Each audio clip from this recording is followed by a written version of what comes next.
Hi, this is Joseph Williams, son of John Williams, and you are watching the Nerf Herder Council. What's up, guys? Welcome to another episode of the Nerf Herder Council. I am your host, JT.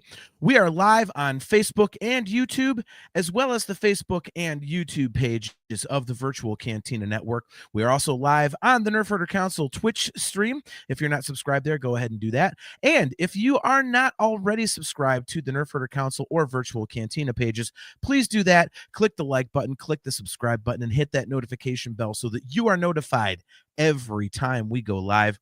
As always, guys, we are brought to you by Audible. Go to audibletrial.com/NHC for your 30-day trial and a free audiobook download. If you would like to get some awesome Virtual Cantina Network swag, just go to tpublic.com/user. How appropriate. /virtual-cantina. And if you would like to get some kick-ass customizable Nerf Herder Council swag, just go to shop.nerfherdercouncil.com. Without further ado, please allow me to bring on my favorite program. He fights for the users. He is, of course, my best friend and my brother, AJ. What's going on, man? Good to see you. What's going on, brother? This is our much. Halloween show, so this is my bullshit cosplay that I'm doing for tonight's episode. I thought we already did our Ares. Halloween show. Well, technically, yeah. Is there like a fat You too Tron can guy? have this costume for $6.99 in red duct tape at Michael's craft stores. Right. See, there we go. Discuss Metal Joe's on point already. He says JT's dressing as Master Control program for Halloween, right? Yes. Oh my gosh. Kale McLeish, good to see you. He says, good morning, users / Drakes. How goes it? It goes awesome, man. It goes awesome. Mm-hmm. Yeah, dude, looking forward to this one. I'm a little fired up for this because I'm a huge Tron guy. So, oh, by the way, first of all, the views of the Nerf Herder Council do not necessarily reflect those of the Virtual Cantina Network, and also there might be some swearing on this show. In fact, I can guarantee you there will be some swearing on this show. So if you're not into that sort of shit, you might want to turn the show off. So there you go. Also, there will be spoilers. So we will be giving away spoilers for Tron Ares, also the first 2 Tron movies. And if you haven't seen those, I really don't feel bad about, spoiling a movie. Is there statute of limitations on spoilers? Like when you're talking about like a 15 or a 42-year-old movie, do you have to say spoilers, or could you just say it's been long enough, man? Shit, or get off the pot. Well, I mean, you can, which is exactly what I was about to say if you didn't cut me off. So, just want to say that. Sorry, I'm fresh off the grid. I don't understand how humans interact. Rectify. All right. So we're going to be talking about the new Tron movie, which I am a huge fan of. Hopefully my screen doesn't go a little blurry here. My computer's giving me a crap internet signal for some reason, but I tried rebooting everything and I did what I could. So maybe it's all those bad reviewers trying to get back at me for enjoying the movie that they've been shitting on, which we will definitely get to. But before we do that, AJ, real quick, I do have a kind of like an outline of topics for tonight. So I did prepare a little bit. Prep. It's very, very generic, but I have it to keep us on track here. You know what always helps is if you're supposed to be on the Facebook page of the Virtual Cantina Network, that you actually share it to the Facebook page of the Virtual Cantina Network. Yee. Not my best work. Okay. Anyway, so yeah. Anyway, so without further ado, as I do this, we do have a friend coming on to help us out. AJ, you wildly disagree with one of his opinions. And I'm glad you weren't on the show when we discussed this awesome movie called Indiana Jones and the Kingdom of the Crystal Skull. But you know him, you love him. He's an excellent friend of mine. He is the keyboard player for the country's preeminent Bon Jovi tribute band. He is a friend of show, the mighty Sean Faust. What is up, dude? Great to see you. Hey, what's happening? Can you actually hear us this time? I can hear you now, and I feel wonderful about it. Nice. I feel wonderful about it. I saw this movie a third time, by the way. I've seen it 3 times too. Okay. So 3 times 2 is 6. is that we're That's gonna do that? Joke, it's computers. You wouldn't get it. It's hard to put in a nutshell. We're gonna do that. Yeah, we're gonna do that. Oh my god. There are problems with this movie. I just want to say this like right out of the gate that this movie does have problems, but it's not bad. It's not a piece of garbage. Just it's like Kale said in the chat. People don't like Jared Leto for whatever reason. Although I'm kind of understanding these reasons. Hey, Kale. Hey, program. Hey, Chastity. Hey, program. Greetings, program. See, that's what you do. Greetings program. There What's you go. going on, guys? So, JT and AJ, how you guys been? It's been a long time. I'm doing great. I'm talking Tron. I just Yeah. want to know why the hell you came on my show and instantly said something negative about the movie. Yeah, Well- this is going to be a contentious one, Sean. Well, Basically, here I'll he's tell not I gonna know accept any he's a negativity. fanboy. He's a fanboy. He thinks Yeah. Episode 9 is a good movie just because it says Star Wars. It's got to be good. So now he's saying just because it says Tron, it's got to be good. The only movies that just because it says And it so is. are Indiana Jones and Tron. Because I go into a Tron movie, I'm not expecting The Godfather. I'm gonna turn off my brain. I'm gonna like just go into the grid and enjoy myself. And I did 3 times. 3 times. So I think that's a AJ, good jumping off point. I was gonna say, how many times have you seen it now, AJ? Just the one. In IMAX 3D. But it's okay. I've been watching a lot of internet reviews, so I know exactly what I'm supposed to think. Oh, you know, I got home from the movie thinking I liked it until the internet told me I was wrong. Exactly. Yeah. Yeah, I mean, actually, we can start there. We can, and then we'll get into the actual meat and bones of it because that's actually one of the points on my my outline here. Yeah, the reviews were, I would say, mixed, but from I would what say brutal. Well, they were very skewed towards the negative, and I'm not sure if that's just clickbait or if people actually believe the bullshit that they're spewing. Because Well, look, man, I don't want to interrupt you, but like everybody has a right to an opinion. And if they don't like it for whatever reasons that they don't like it, it's okay. But if they're not liking it just because it exists, they're wrong. Well, and but that's the that's- bullshit. but that's not my problem with it. My problem is like, I saw these negative reviews and I got pissed off because the first night we saw it was AJ and me and my guitar player Jonah, who's an enormous Tron fan. He drove from Michigan, all the way here to Cleveland, Ohio to see it in IMAX with us. Hello, Cleveland. Yeah. By the way, AJ, funny story. I got a text from Jonah a week later. He says, "I'm a dumbass." I said, "Why?" He said he works at a Lowe's. He's a manager at Lowe's. It's such a broad statement. And there's a Cinemark right next door to that Lowe's he works at. He Okay. says, "I forgot that Cinemark was an IMAX." He literally drove here because it was an IMAX when he could have literally walked next door after work. So, All right. There's a but- Cinemark by me that has those seats that like Oh, the interact. XD? The XD. That's what I'm like the thinking 40, about the doing 40 it. things. Yeah. I I'm saw thinking, Rogue will it One put in me? that. Will it put me into a better Tron movie? Is what I want to know. Like, is it going to put me into Legacy? What the fuck is it with you? Like, what Oh, are you this- what are you here to Liking this do? guy. I'm What here the to hell? poke What are the you here bear, to do, man? Like I brought you on because we were texting. You're like, I love it. I want to come on the I show. do love it. Apparently not. You sandbagged me, you prick. What the fuck? I did not. I did I not. gotta Fuck say, you. brother, I'm liking Fuck this you, guy your over Bon here. Jovi I'll tell tribute you band what. isn't that great. There Sure are bigger is. Bon Jovi tributes. There it than is. I But lied. AJ, I love you, man. But Crystal Skull is still a fun movie. It's still the 5th.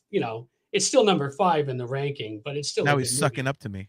No, I'm talking to AJ right here. I'm saying it's the worst Indiana Jones movie, but it's still good. We could have also- called this Tron Ares, the crystal skull of the Tron franchise. Dude, I saw somebody. I mean, maybe, but I saw Holy somebody shit, like man. rearrange letters, call it Tron Oh. Ars. Oh my god. Tron, First of all, that's funny. Yes. Tron Ars was funny. You want to like in a nutshell? I'll tell you what my issue is with the movie, and this is But we're You not can see talking the- about that yet.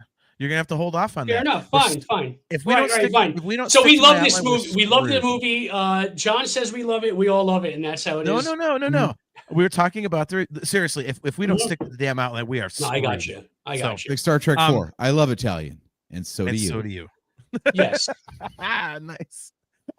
No, but I mean the reviews. Like my question was like, I don't know what to think because I saw mixed reviews, a lot of negative, and when I started watching the ones on YouTube, like Jonah was here and he spent the night, so we were looking up reviews and stuff. We were in our in our Tron moods, and when we clicked on the pages of a lot of these reviewers, everything on their page was this sucks, this sucks, this sucks, this sucks, this sucks. So I don't know how to take that seriously. And what depresses me about that is the movie's not doing great at the box office, and I wonder if it's because people are just looking at this, clicking on a second of it, going, "Oh, it sucks, fucking, I'm not seeing it." Like, I mean, did you guys notice that the people that are shitting on it are pretty much crapping on everything? Well, they're the people that, it's got to be high art. So this is the time of year where all the Oscar bait comes out. And like, so this is the high art. These are the real movies. Kale, shut up. That's why Dream Theater is actually canceling their Australian tour because you talk like this. Oh, Um, damn. Kale, I love That's you. not the big guns. But so like I loved One Battle After Another, and I love that stuff. But a lot of the stuff in the past 10 years has been just pretentious Oscar bait bullshit.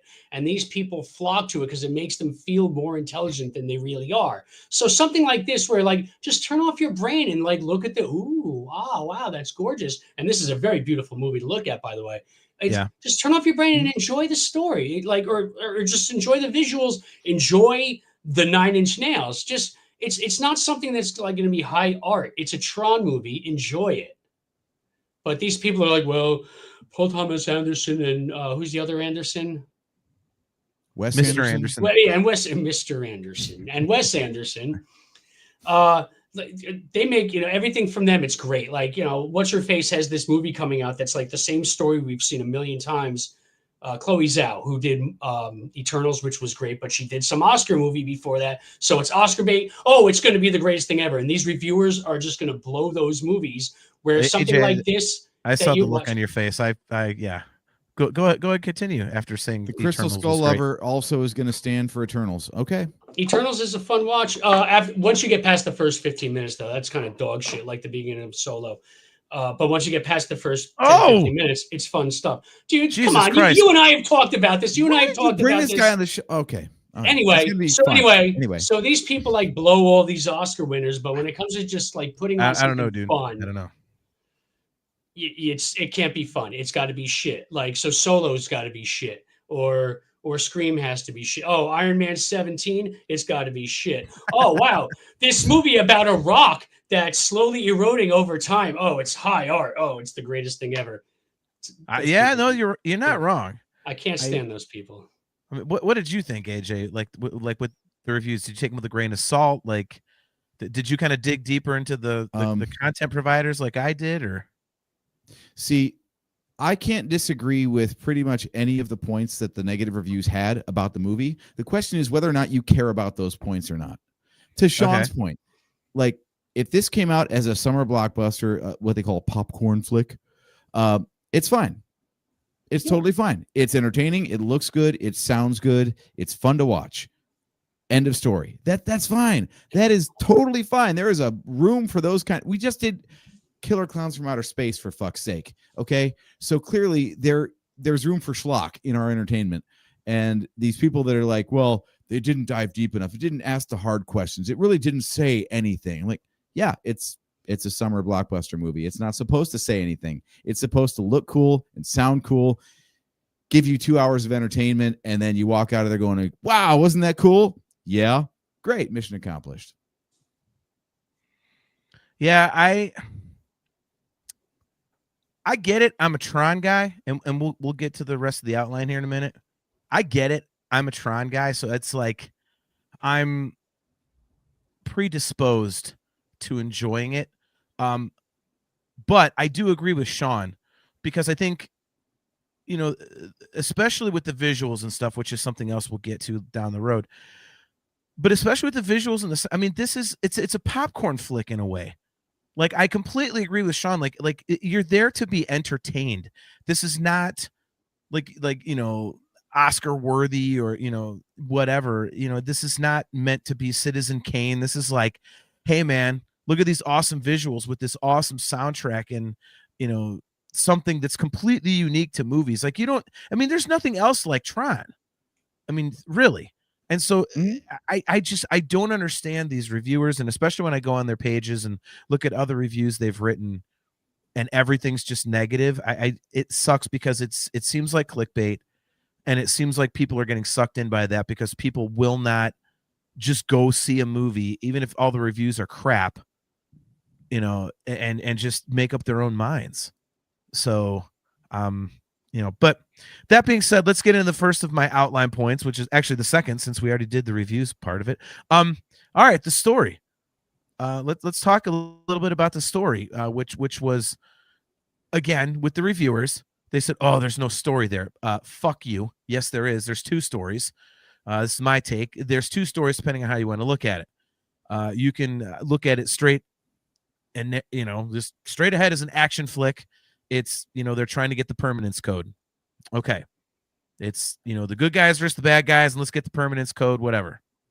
The thumb drive is the MacGuffin. Exactly. The plot device. Like exactly.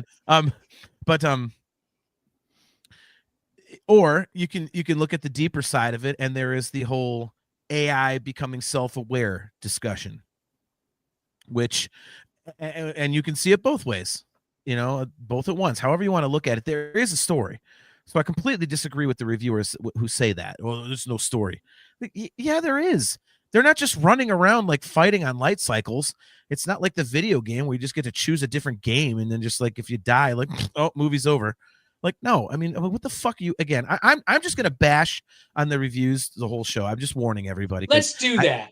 I hate them, dude. Do it. I hate. Oh my god. Call them out by name. Call them out by name. Tell their mother. Tell them that their parents are shit for raising them. Come on, do it.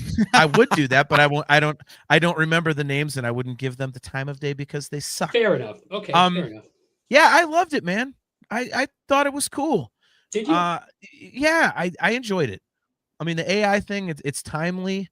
I guess you could say that it's, I mean, is everybody kind of trying to tap into that? Like, oh, AI self-awareness and stuff. I mean, the Matrix, Terminator did it, already and stuff. But I mean, it is timely, especially now.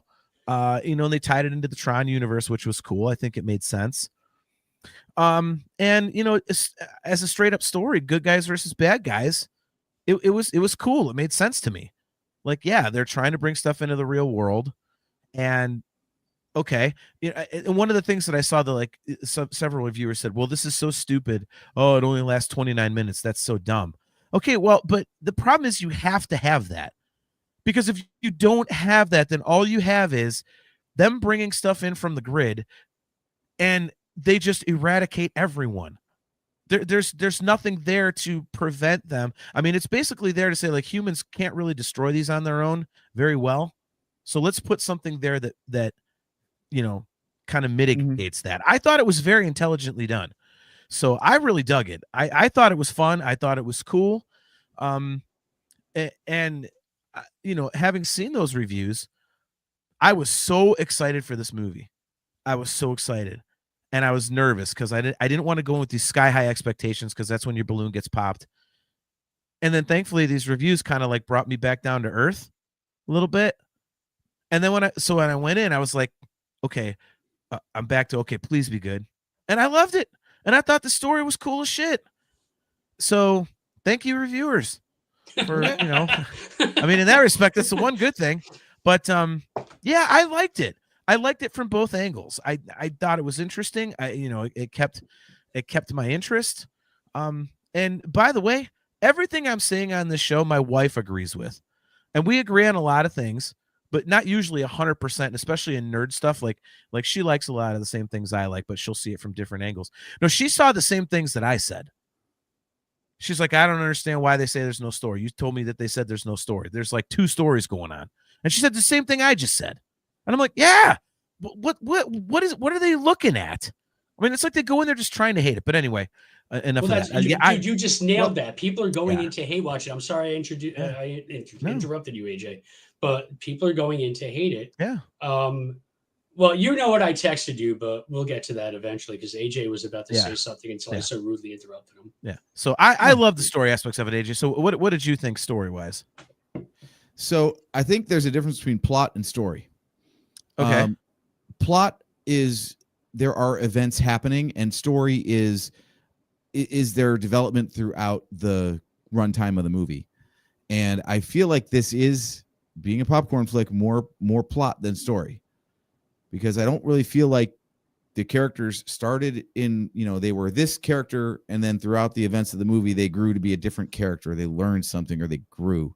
It was like you could tell something was off about Ares from the beginning. He was different than the other programs, and then he just kept on being different from the other programs at the end.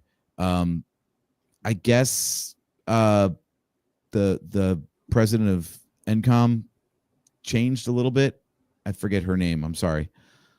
Dillinger? I got wrestling on the brain. I want to say Gail Kim. NCOM. I'm sorry. Kim. No. Kim. I almost said Kim. No, I think it's the actress's name actually, but still. Yeah. But that's the thing. It's like I'm saying, like she is kind of forgettable.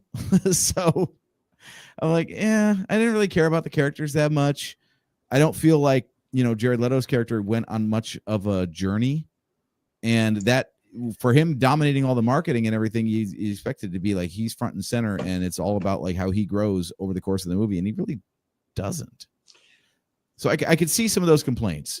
But I think it all comes down to what were your expectations going in. I think a lot of people's negative reviews are based around what they would have wanted from another Tron movie instead of what they were given for another Tron movie.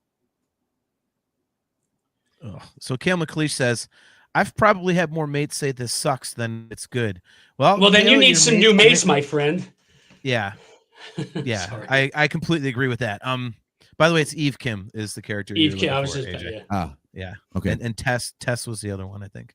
All right, so Sean, story. What was your take on the story of this?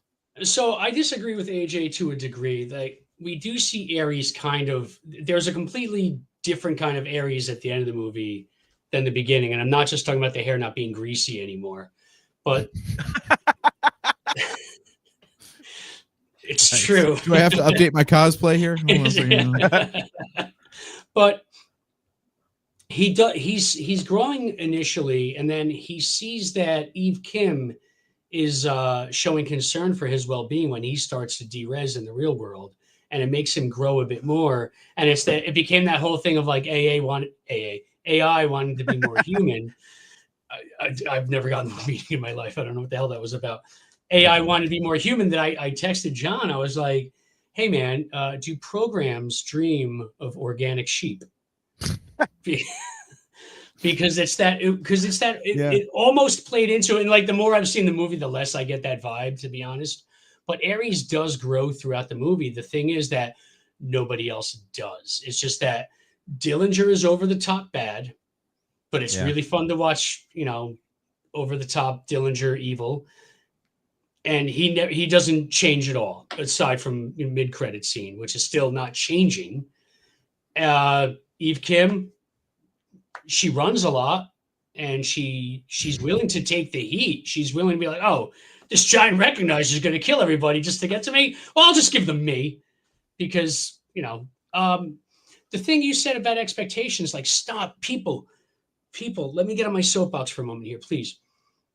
Expectations. I saw it happen with The Force Awakens, then I saw it happen even worse with The Last Jedi, because everybody builds up this idea of what should happen, what's going to happen in this next movie. Oh, I can't wait to watch this happen. And then what they have been telling themselves for months to years on end doesn't happen. It's the movie's fault and not their ego. So folks, stop at the expectations, pull your heads out of your asses, go and enjoy the film for what it is. I don't have expectations going into movies anymore. I go, oh, a Tron movie's coming out? Well, I'm definitely going to see that. Oh, a Star Wars movie is coming out? I'm definitely going to go see that. And that's really the bottom line. I try not to watch trailers. I don't read or look at a single review until after I've watched the movie, because at the end of the day, we're going to die. Like in 50, 60 years from now, we're all going to be dead. And it's not going to matter whether or not we like Tron Ares. Okay. So it also doesn't matter that somebody else didn't like what we liked or we didn't like what somebody else liked. Nobody's wrong. Everybody's got an opinion, but stop with the expectations. Just go in, enjoy something for what it is, or hate something for what it is, not what you wanted it to be. I'm sorry that Luke didn't fight a bunch of stormtroopers in episode 8. Too bad. Get over it. Grow up. But yeah, Tron Ares does have I'm with you on that as well, AJ. Like, it is more plot driven than story driven, but it's also just, it's an action flick. Yeah, and I agree with that. But by the way, that is the first ever in almost 10 years of doing the show. That is the first ever Philip K. Dick reference we've ever had. So nice work on that. Yeah, Passing up the joint. Good job. Yeah, there you go. Yeah, I don't know. Plot and story to me are pretty much interchangeable. Then go back to school. So, well, I mean, this guy. I mean, I get what you're saying, AJ, but I don't know. I mean, bad people want to do this. Good people need to stop bad people from doing this. That's yeah. I There mean, you go. I don't know. Honestly, this one kind of, especially because of the post-credit scene and the end of the movie. Like, I think this one is there to kind of beef up, no pun intended, the legacy, the overall story of Tron, because it's very clear that they left open a fourth one. You know, which and I think that's awesome. I like what they did because it's kind of like, you know, a lot of the complaints were, well, there's not enough legacy in this. You know, it's all, I mean, you know, that's the other thing about the story that I really loved. Well, but the thing that I loved is that it leaned on the first one, which was completely unexpected for me. That's one of the main reasons, why I really liked it. Because, you know, Legacy didn't really talk about the original either. It was kind of its own thing. It was okay. Excuse me. Yeah, but the connective tissue was right there, man. It was right there. It is. The whole MacGuffin of this entire movie is the permanence code. We can print shit from the grid, no problem, but it lasts 29 minutes. I mean, except for Cora, you know, that program that came out at the end of the last movie. But that program came out of a different grid. That came out of Flynn's grid. It came out of Flynn's grid. The point is, different grid. You want to introduce this thing that says, look, we can't figure out how to get shit from the grid to last more than 29 minutes. Well, we've got one of those who did it from the last movie, but we're not going to mention her at all. She's off until the end. They can't find her. Just set it up right at the beginning and be like, look, it's mentioned in the beginning. We got to find Cora. Cora works, and we can't figure this out. Let's go find Cora. But they mentioned in the beginning of the movie. You don't ever have to show Cora. You can just say that, like, look, we acknowledge that she's here in this world, and we got to go find her because she knows something we don't. Sam hid something about her. Sam had her hidden the whole time, dude. That's so. Yeah, but Sam. It even said in the beginning that Sam left NCOM for personal reasons, or I forgot what the exact phrase was. Yeah, it was a lame write-off. But there's no mention of Cora. I mean, I get it. It's not like the strongest write-off, but you know, there's a lot of people are going like 7. That's Cora in Tron Ares. No, because at least Luke Skywalker showed up in person, not just a picture. But that's my point, though. Is like, shit goes down in episode 7. They're like, we got to find Luke. The entire point of what they're looking for in this movie is something that Cora already possesses. Yeah. Go look for Cora. Yeah. You don't have to change anything else about the movie except for now it's a hunt for Cora instead of who's got the thumb drive. You remember how Sean really said, solid point. All it would have taken. That's all it would have taken to connect all 3 movies instead of just brush the last one aside and go back 42 years and expect people to have member berries for it. Remember how Sean said you're supposed to go into the movie and just enjoy it? Well, now you did that dickhead move of, well, this sucks because they could have done that. Why am I going to poke at it? It's fine. I didn't hear him say it sucks. No, he's being an ass. He does this all the time. No, it's the 3rd movie in a franchise, dude. You can't just like. This is my show now. Fuck those guys. This movie is awesome. I love it. And we're just going to talk about how great it is because I'm tired of listening to people crap on it. And I'm tired of negative reviews. And this is my show, damn it. I'm in charge now, Phasma. I'm in charge now. All right, I had to get that off my chest. Okay, I'm done. No, that- Okay, I'm finished. That's the thing. What It's is the it? third movie in a franchise. Why you just simply just ignore the second one as much as you can and go back to the one from 42 years prior? Well, I have an answer for that. I mean, by the way, Nick Hall says, so essentially this movie stole the Force Awakens plot point of finding Luke. No. Nick, that's what AJ's saying they should have done. But they did not. So well, one of these movies made 100 million, one of them made 1,000 million. So Caleb McLeish says this is the John Herder Council now. Yeah, I mean, all right. So Joseph Friend, by the way, says I like AJ's point because it's like the massive plot gap in Dark Knight Rises. You don't have to show the Joker, but not mentioning what he did that led to the death of a critical character matters. Yeah, I don't know, man. I mean, AJ, I just don't know why they ran so far and hard away from Tron Legacy. You can pay homage to the original all you want, and you're right. Tron Legacy doesn't really do much as a sequel. Like, obviously, it was set up by the original, but it doesn't really like pay it off, so to speak. What are you talking about? Like this one tries to. This one really tries to tie back to Tron more than Tron Legacy tried to tie back to Tron. Oh, gotcha. All right. But I don't get why they tried so hard to just ignore the second movie. I didn't catch that, but I wasn't looking for it. If you're going to get anybody who's nostalgic for the franchise, you got way more hope of capturing viewers who remember Legacy than people who remember Tron. Tron is a cult classic, but it's a 42-year-old movie. Yeah, but I get what you're saying, but especially when their market is they're not trying to hook people who saw Tron back in '82. They're trying to hook people who either never saw Tron or maybe they remember Legacy.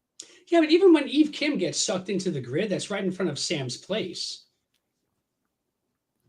That's where Sam was staying when Alan came to find him. And so, like, that's the exact same spot. And also the Dumont. So there is stuff from Tron Legacy in it. Even when she breaks the thumb drive and throws it in, it's almost representing when Tron gives himself up and I fight for the users in Legacy. So there is stuff from Legacy in there. It's just more deeper cut stuff. Like, it's not like the dialogue in this movie is very like, hey, remember when Kevin Flynn said this? I'm going to say it now. Hey, remember when Kevin Flynn said this? I'm going to say it now. It's not that, and I'm not making fun of it, John. I'm just saying, like, there's a lot of dialogue that the first viewing of this movie, I was finishing the dialogue because I was like, oh, so we're doing that, but it was okay. Like, it didn't. And the Legacy stuff is there, but it's hidden. It's deeper cuts. Mm-hmm. Well, and that's what I was saying, AJ, is that I think this movie, I think it's setting up a fourth one. I think this is adding a layer to things, and they clearly at the end were bringing Legacy back into it. So it looks like if they're able to do another one of these, which they probably won't because people are pricks and won't go see it. Hey man, stop that, because Legacy was also a theatrical flop. Well, I know, but are we going to wait? And that's why it took 15 years to get another one. Yeah, well, I mean, and it was bankrolled by Jared Leto. Thank you. Yeah. This is basically a fan project. Yeah, it really is. It's an expensive fan film. Yeah. Well, because I mean, think about it. Like it goes back to the original Tron, which I think is important. Because, like, AJ, to your point, you're saying, well, people, it's 42 years old. People aren't going to hit the member. Well, then you need to have that reference in there so people get it. And then this movie basically, as you said, kind of skips over Legacy, but at the end it brings it back in. So and they have this celebration every 42 years. 42. I think that here's the hard part about the Tron franchise in general. Well, hold on 1 second. Let me finish. Let me make my point. Okay. Can I finish? Okay, I feel like you're talking a lot, but sure, keep going. Anyways, no, well, I was just about at the end, but no, I mean, I really think that this one, you could tell at the end, it's like now we're bringing Legacy back in, so this one is there to tie everything together to what's coming next.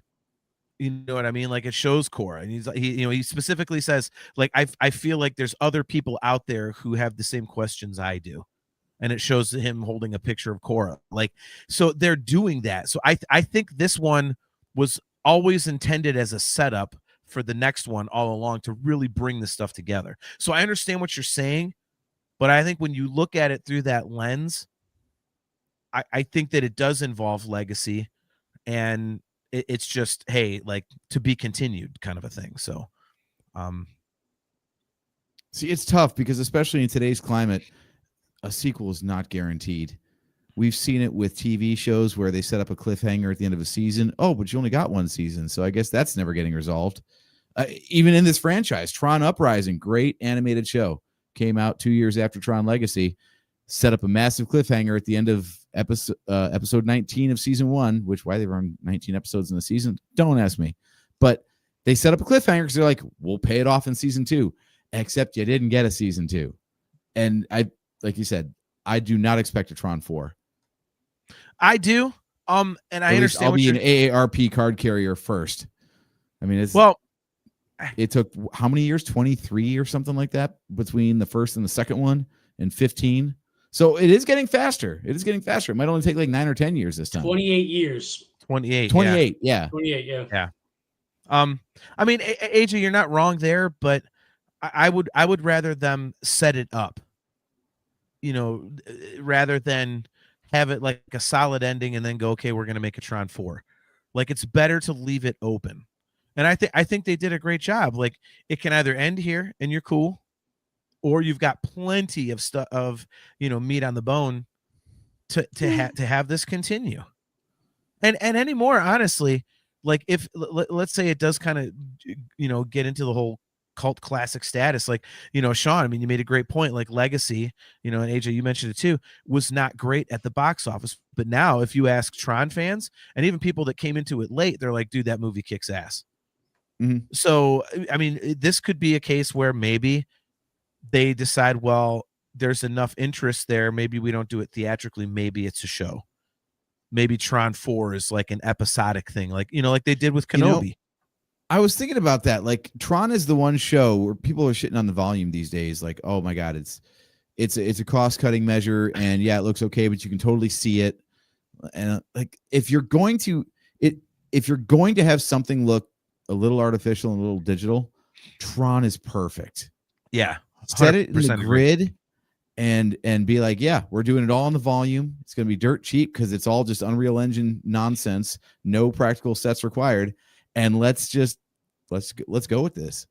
Yeah. I'd be A-okay with an all volume Lucasfilm production of, I know it's not Lucasfilm, but whatever, Disney production of a Tron series.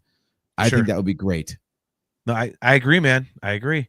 All right, so let's move on in my little outline here. So one of the things that has been, I can't say controversial, but people have either said, yeah, that's cool and timely, which I kind of side with, or it's tired and overdone. Why the hell did you do it?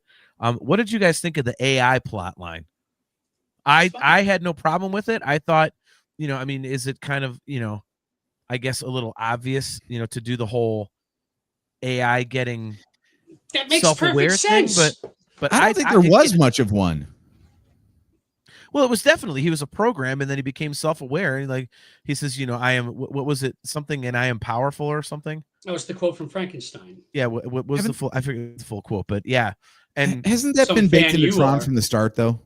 In fact, there was a line in the original Tron that said, eventually computers are going to be more human than us, and they won't need us anymore or something. Oh yeah, well, not Dumont, but Bernard Lee. It is Dumont. It is Dumont. No, it's not. It's not Dumont that says it, because computers will do all the thinking and humans won't. Yeah, it's Dumont's human. I can't remember his name now. His name is Dumont, I thought. No. Dumont is his program in the grid that connects the users to the programs. But yeah, he said that basically the exact problem with the AI apocalypse is the more thinking that we leave to the computers, the less humans are going to think.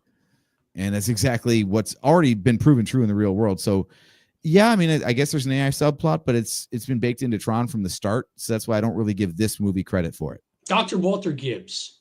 Okay, yeah. Walter Gibbs, yeah.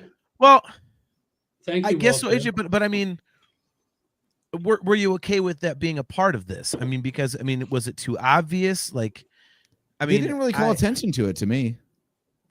how okay. It doesn't slap you over the head with it. Yes, Well, like I said, you know, Ares is behaving like every other program that we've seen in Tron previously. So that's why I don't get why that's a real sticking point for this movie in particular. no, he's not. You know what? I just figured something out. One of these Here we negative go. one of these negative review channels is your ass. You're AIing shit, and it's you shitting on this stuff and shitting on other things. Okay, I so thought tell you me liked where this I'm wrong. movie. Explain the counterpoint. Because you're wrong. I mean, dude, every other program in Tron sticks to its directive. That's not Like, true. Yes, it is. Tron didn't stick to his directive in the first The hell one. he changed it. Tron's directive was to fight for the users. He fought for the users the whole damn time. Oh, and actually, Rinsler changed who he was At and the realized very, he was very Tron, end. But he That still, was the but he one still changed example. who he was. And it's He in still like changed 5 who he minutes was. of the movie. Clue, Everybody else. Clue gets pissed off and becomes like a petulant little child going, he's not coming back and hanging out with us. I got to keep him here. Clue changes. No, he doesn't. Hell, Ram He in the followed- first one. Ram For the totally love of changes, God. yeah. No, he does not. What? You know who fuckers changes a even lot? Watching the movies. Do you know who changes? Bit.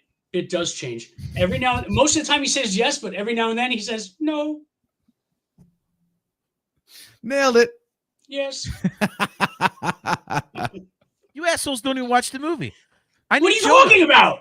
What are you talking about? No, They don't change their directives. I'm What the giving hell are you examples watching? of their directives changing. They're choosing that. No, they don't. on their When own. you Yes. first meet programs yeah, in yeah. Tron, it's like, I'm an actuarial program. Well, why are you fighting in the disc games? Because I was made to. I don't want to, but that's them changing their directive right there. They're fighting. Well, they're that's fighting in that's disc the games when they're MCP supposed to be changing doing their directive. spreadsheets. Yeah. They were forced to. He didn't change his damn directive. He was forced to. He was a good guy. He didn't change. And the Rinsler thing is the only one I'll give you. Well, what about Bit? What about Bit says yes. Bit says yes constantly, and every now and then, no. And then runs away when the recognizer gets destroyed. He's like, no. And then we don't see him anymore until this new movie. Mm-hmm. It's a bit. That's all. And Ares changes, but that's the point of this movie. But so does Athena. Wait, is that her name? Yeah. So no, she doesn't. She follows her damn directive. She follows her directive to the T, but at the end, she's curious about the water. Why is this water? So he mentioned the rain earlier. Why is this water? Why does this feel like this? So she never changes for her directive, but at the end, she is sad that she's pissed, leaving the grid of life. That's not changing her directive. Yes. She died following her directive. She killed Julian's mom following the directive. And your thing about Clue, he fucked everything by following the directive. Am I still to create the perfect system? And that's how the whole thing happened. Yeah. What are you guys watching? But all right. What about the other guy? What about Clue's doing this? What about Clue's right-hand guy? Rinsler. No, not Rinsler. No. The kiss ass dude. Oh yeah, that guy. All of a sudden, Sam kicks everybody's ass in the room. He's like, "Oh, power to the users," and starts kissing Sam's ass. So, I mean, I guess his program is to save your life at all costs. Yeah. Kiss Clue's ass and be a sycophant. Yeah. I'm just gonna. You guys are fucking clueless. I'm just gonna say it. Well, I don't know what the hell you guys. No, this movie was clueless because he wasn't in it. Got to it before I could. Good. No, that's good. That's damn good, both of you guys. See, I am incorrect about Clue, and I agree with that. Yeah, Discuss Metal Joe says it. Says JT is right about Clue. Also remember that Clue had to create the perfect system, which involved corrupting other programs like Tron. Yeah, see, I don't know how you guys aren't seeing that. No. I just said Ares goes from bad guy to good guy, which is why I'll give you the Rinsler back to Tron thing. That one is obvious. But when is Ares really a bad guy in this movie, though? And that's the thing. It tries to tell us in the beginning that he's a bad guy, and yes, he's red. So us as Tron fans are like, "Oh, red, bad guy. We know this." But he's hunting down Eve Kim. I understand that, but he's never really bad. He's just Oh, here's my following his directive. Yeah, I do that. And then he light cycle stops following chase his through the directive? city was so beautiful. Well, So that's another beautiful, thing we're man. going to get Yeah. to. But yeah, I don't understand how you guys are looking at it that way. Like, all kidding aside, like, I mean, the bad guys stay bad, the good guys stay good. I mean, Yeah, it's, you know, yeah. they have a purpose and they stick to it. Except Again, for Rinsler Rinsler. goes back. That's it. Yeah, Rinsler's the only one. So that's And what I'm the bit. saying. Like, I'm still saying bit, man. but that's what it, but in a computer in computer language, that's what a bit does. It answers yes or no questions. So that's all. I'm sorry. It when was the last time you were in the grid, man? It's look, I'm an idiot with technology, but I do at least know that what a bit is. So it was doing what it's supposed to do. Isn't a bit like what a comedian does? Like his story is called a bit. No, it's the thing that a horse bites down on when it's drawing a carrot. Right, that's right. That's right. Oh, it's the drill thing. It's the thing you choose the size, the drill bit. Gotcha. That's not in a computer. If I put that on a computer, it's not going to work anymore. Yes. No. It's your ex-girlfriend if you're in a PG-13 production. I don't get it, but okay. There's 2 bits. She's such a bit. Oh. And there's 2 bits at the end of it, if you look at it that way. All right, so I guess you guys. That's after a shave and a haircut. It's 2 things after a shave and a haircut. I've got Roger Rabbit in my head singing it too. Right. Oh my god. Yeah. 2 bits. Oh, there we go. Yeah, Nick Hall nailed it. He goes, it's a small amount of something. There we go. That's very true. Oh my Just god. a little. Oh, that's awesome. All right, yes. so all right, so I guess we can move past that because you guys didn't really. Because you're wrong, and that's fine. That's right. All right. Well. Okay. All right. Then. I have an honest question about this exact point, though. Okay. They never really addressed how or why Ares was different in the first place. The movie just kind of kicks off, and he's already like considering his orders.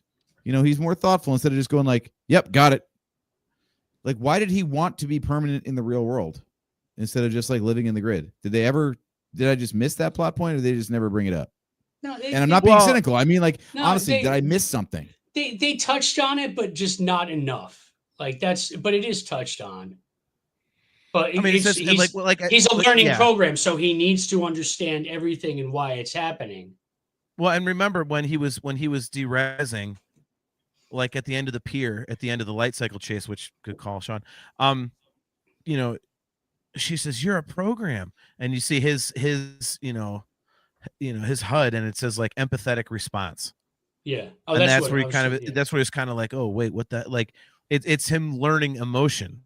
And that's what I'm saying. That's why I didn't mind the AI plot line, because it's like, you know, it is kind of, you know, a program going outside of its parameters, which we haven't seen outside of Rinsler kind of going back. And even, but to me, the Rinsler thing was like, okay, he was Tron first. So that one you kind of expect. So, but also keep in mind too, that he's also a master control program, according to Dillinger. So that's the original master control program. I get so confused when I think about that. So the MCP was originally a chess program that just became self-aware and self-learning and went to learn everything, like, you know, hacking the Kremlin and all that kind of shit. Programs don't grow beyond their directives, Sean. Oh, that's right. So the MCP actually does change immediately from a chess program. Oh, dude, John. Yeah. So it's not just Rinsler. It's the MC. It's the big bad of the first movie. Yeah. Also, it's only in the first movie, the whole franchise. Yeah. So, but the MCP does that because it's a learning program too. So it keeps growing and growing and growing and growing and growing, and you see where that's going. So Ares is essentially another MCP who's going to keep just getting as much information as possible.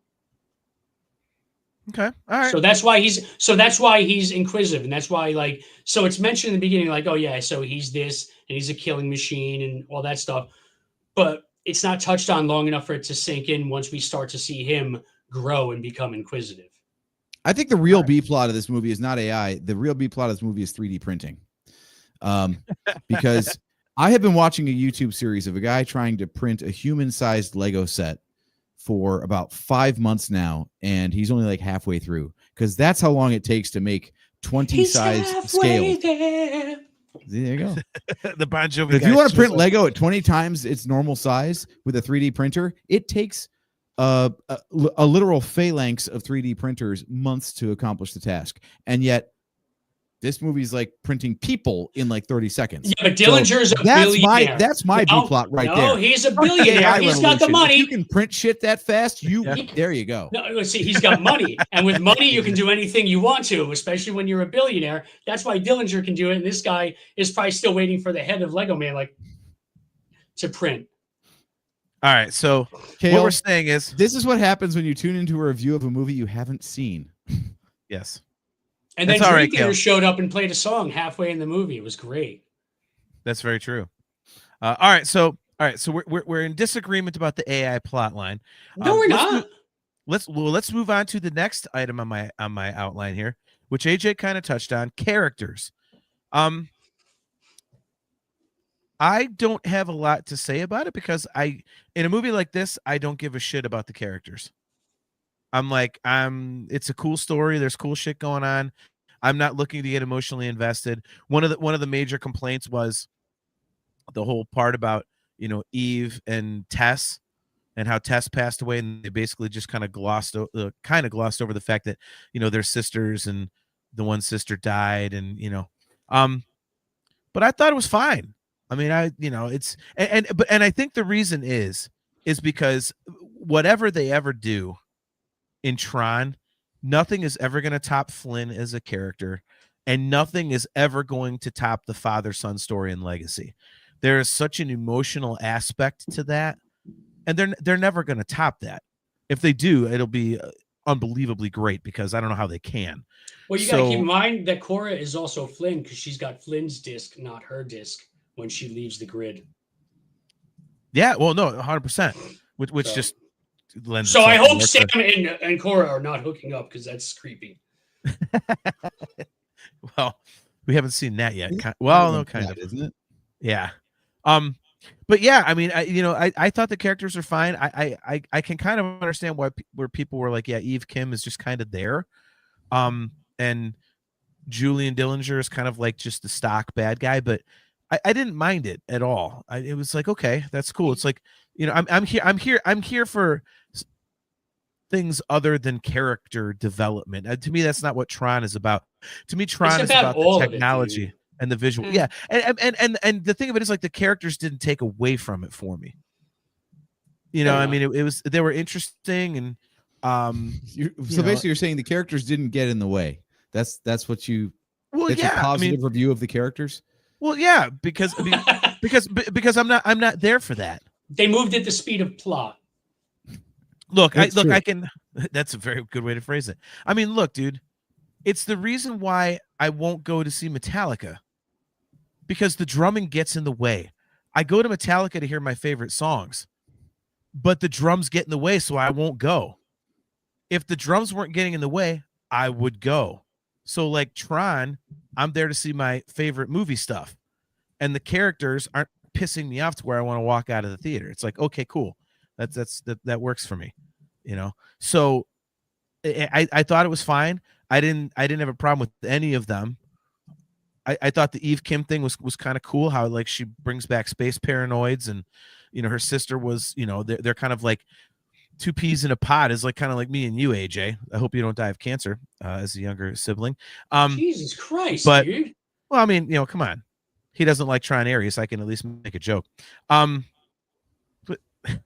Wow, you don't like this movie, so I hope you don't get cancer. AJ's pulling a JT. There we go. And yeah, I mean, I thought Eve was fine. I thought she had a noble purpose. I thought that, she was interesting enough. The Ares character was cool to me. It was the whole self-awareness thing. I thought that was great. Julian Dillinger being a bad guy and everything. It was fun.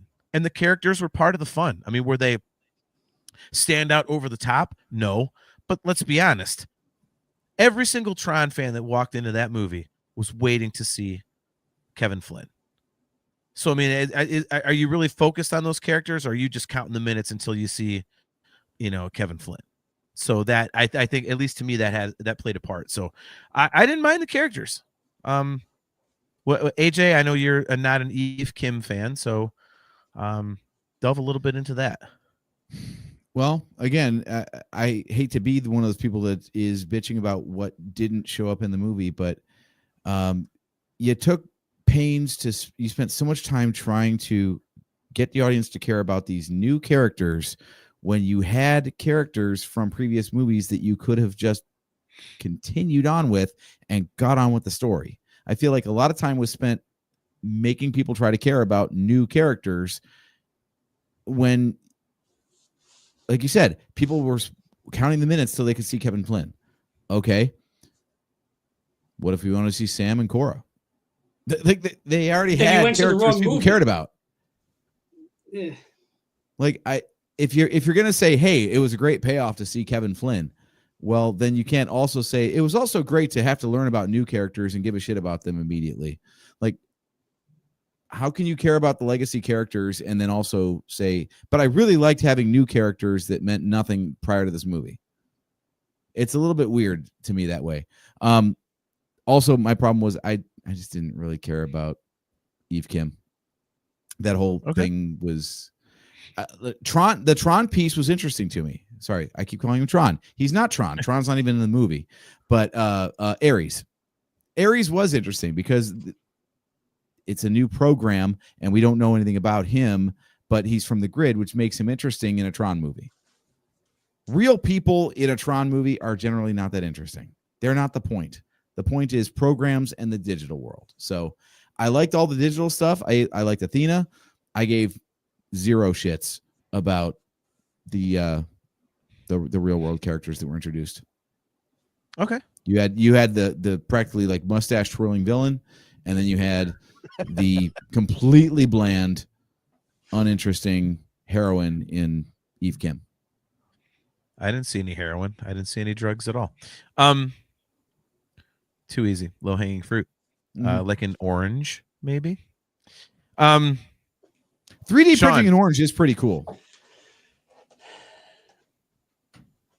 I mean, AJ's not wrong to a point. I mean, here's the thing though, like I'm not going to get mad at what the movie didn't have that I would have wanted it to have. Like, yeah, I want more legacy characters, but they weren't there. So I'm not mad at it. Like the story didn't call for them this time around. So that's fine. I'm more concerned with what the story calls for than what I prefer. The characters were okay. I mean, Scully was hardly used. And I thought that was, no, she was hardly used, but she also makes that point that like, you know, she's the disappoint, like, you know, this guy's taking, you think about it too, is that if she's Dillinger's daughter, that means Cillian Murphy's her brother. Mm-hmm. So that's pretty cool. I'd like to see him come back. But she's playing the role of like, look, you know, this company has taken things too far, and like you're being a dick, and like she's almost pushing him to villainhood. I mean, the other characters, it's not that they were interesting or not interesting. They were there. They moved the story along. You only get so many Kevin Flynns in a Tron series, and a lot to the people that are going, by my count, Kevin Flynn seems so much more focused this time around. It's like he learned from the last movie. Kevin Flynn's dead. This is a program, okay? Kevin Flynn didn't learn anything because he's dead, and dead people give less of a shit about learning. Yeah. Speaking of things that I need explained, can someone explain the Kevin Flynn in this movie? Because so his line about why he's there, I'm like, I don't get it. I think I figured it out. Well, no. Okay, this is how I looked at it, Sean. I thought I thought one of you guys would know this because I was kind of wondering, but my interpretation of it is he said, I'm a reflection of your presence here, meaning that Ares wouldn't exist without Kevin Flynn's programming. No, as in Ares awakened his program. So Ares showed up, so now it awakens the program. That's all that was. He's like, so I'm here because you showed up. So now I have to be here. But that's just like, that's his old grid. That's the old grid. That's like the phone that our phone. But he said it's a reflection. Okay. I think that means if his reflection. Yeah, no, he said I'm here because I'm a reflection of your presence here. Well, yeah, no, as in like because you showed up, I'm here. That's Well, yeah, that's all because that. he's Flynn's But it's- creation. He's not Flynn's creation. He's Dillinger's creation. Dillinger's grid is Dillinger's grid. Kevin Flynn has died. Kevin Flynn died destroying his grid before Dillinger's grid. No, you're looking too deep into this, bro. Well, no, I'm telling you, it's not that. It's But not. Flynn created the grid. Period. Period. It's I understand that. Any But grid Kevin exists because Flynn- of Flynn. Kevin Flynn died in 2010 when he saved his kid. Okay. That's what I thought. Yeah. Yeah, he's dead. He's gone. He merged with Clue. Correct. Which means Tron is also dead. So, anyway, yes, there was the paperclip in one scene too. By the way, So he was the paperclip for Microsoft Word. that's what happens. No, but Damn it. he's Without not even knowing it, Nick, you just referenced the new Naked Gun movie. Oh, We that's didn't what review that, AJ. I knew I saw that. I knew I saw that in something. By the way, that's a very, very funny movie. It didn't try Thank to you. it didn't try to change the brand. It was like, we're gonna do exactly what a Naked Gun movie would do, and it did it well. Anyway, so no. It's just I think you're looking too deep into some of the language that was used. Okay. And don't get me wrong here, and I'm not shitting on your movie, dude, but some of the writing isn't very strong in this. So I could see where it would mislead you. But no, it's an old program on an old computer that would have no way of creating Ares. The only So- reason I would Do you the think- only reason I'm not buying is because he does use the word reflection. That's okay. Once So- again, like I said, some of the writing in this movie isn't very strong. All right. AJ, so do Okay, you so think? I'm going to break your outline for a second because I have a general question about the franchise. Do you feel like this has kind of the Star Trek problem of having locked itself into a retro future? Like No. when Tron was released in '82, no one really knew what a computer was or what they would become, and it cast this like, that's a hey, good what if kind of scenario, right? And the internet didn't exist, all this stuff. The way computers have evolved over time has so far outpaced and gone afield of what was imagined in the Tronverse in '82. It's kind of hard now to reconcile real life with what goes on in the Tron world. The same way like Star Trek is like, oh my God, we've got all this fantastical technology. We can't, it's going to take us 300 years to get to a computer that can talk to us and do all these things. And like, oh shit, I've got Computer. there you go.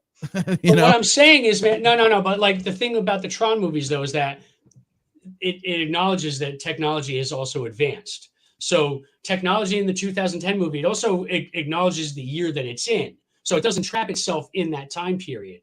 The grid that the notion of a grid in general, though, still implies a closed system and well, never references the internet. well, so it's an Ethernet. Well, I mean, there's still the internet when they get hacked, or there's the internet that goes down. Actually, yeah. So he hacked an Ethernet, not an internet. But people are still using their phones and doing their Snapchats or whatever their TikToks and their MySpaces and Friendsters. They were all there. But Personally, okay, here's my hot take. I'm gonna wreck the whole show here, John. Wreck-It Ralph did it better. be my friend. You. Be my friend. Dude, Wreck-It Ralph acknowledged the internet. It was a bunch of programs living their lives inside of machines, just like Tron, but it was a much more one-to-one with the reality of the internet than the grid is in Tron. Because the grid is an Ethernet. It's not about the internet. Yeah. Yeah, it's a closed system. That's my point. So they're talking about this. Oh my God, it's such a threat. These things can come into the real world. Well, just unplug the fucking server then. If it was the internet, Well, that's you why they couldn't do destroyed that. the server so they couldn't come back. Yeah. That's the thing I got from watching this, and then I did rewatch Tron and Tron Legacy in prep for the show. I'm like, everybody's so worried about what's going on in the system. Just unplug the fucking thing. Why the hell is Kevin Flynn's original server still online from 1982 here in 2025?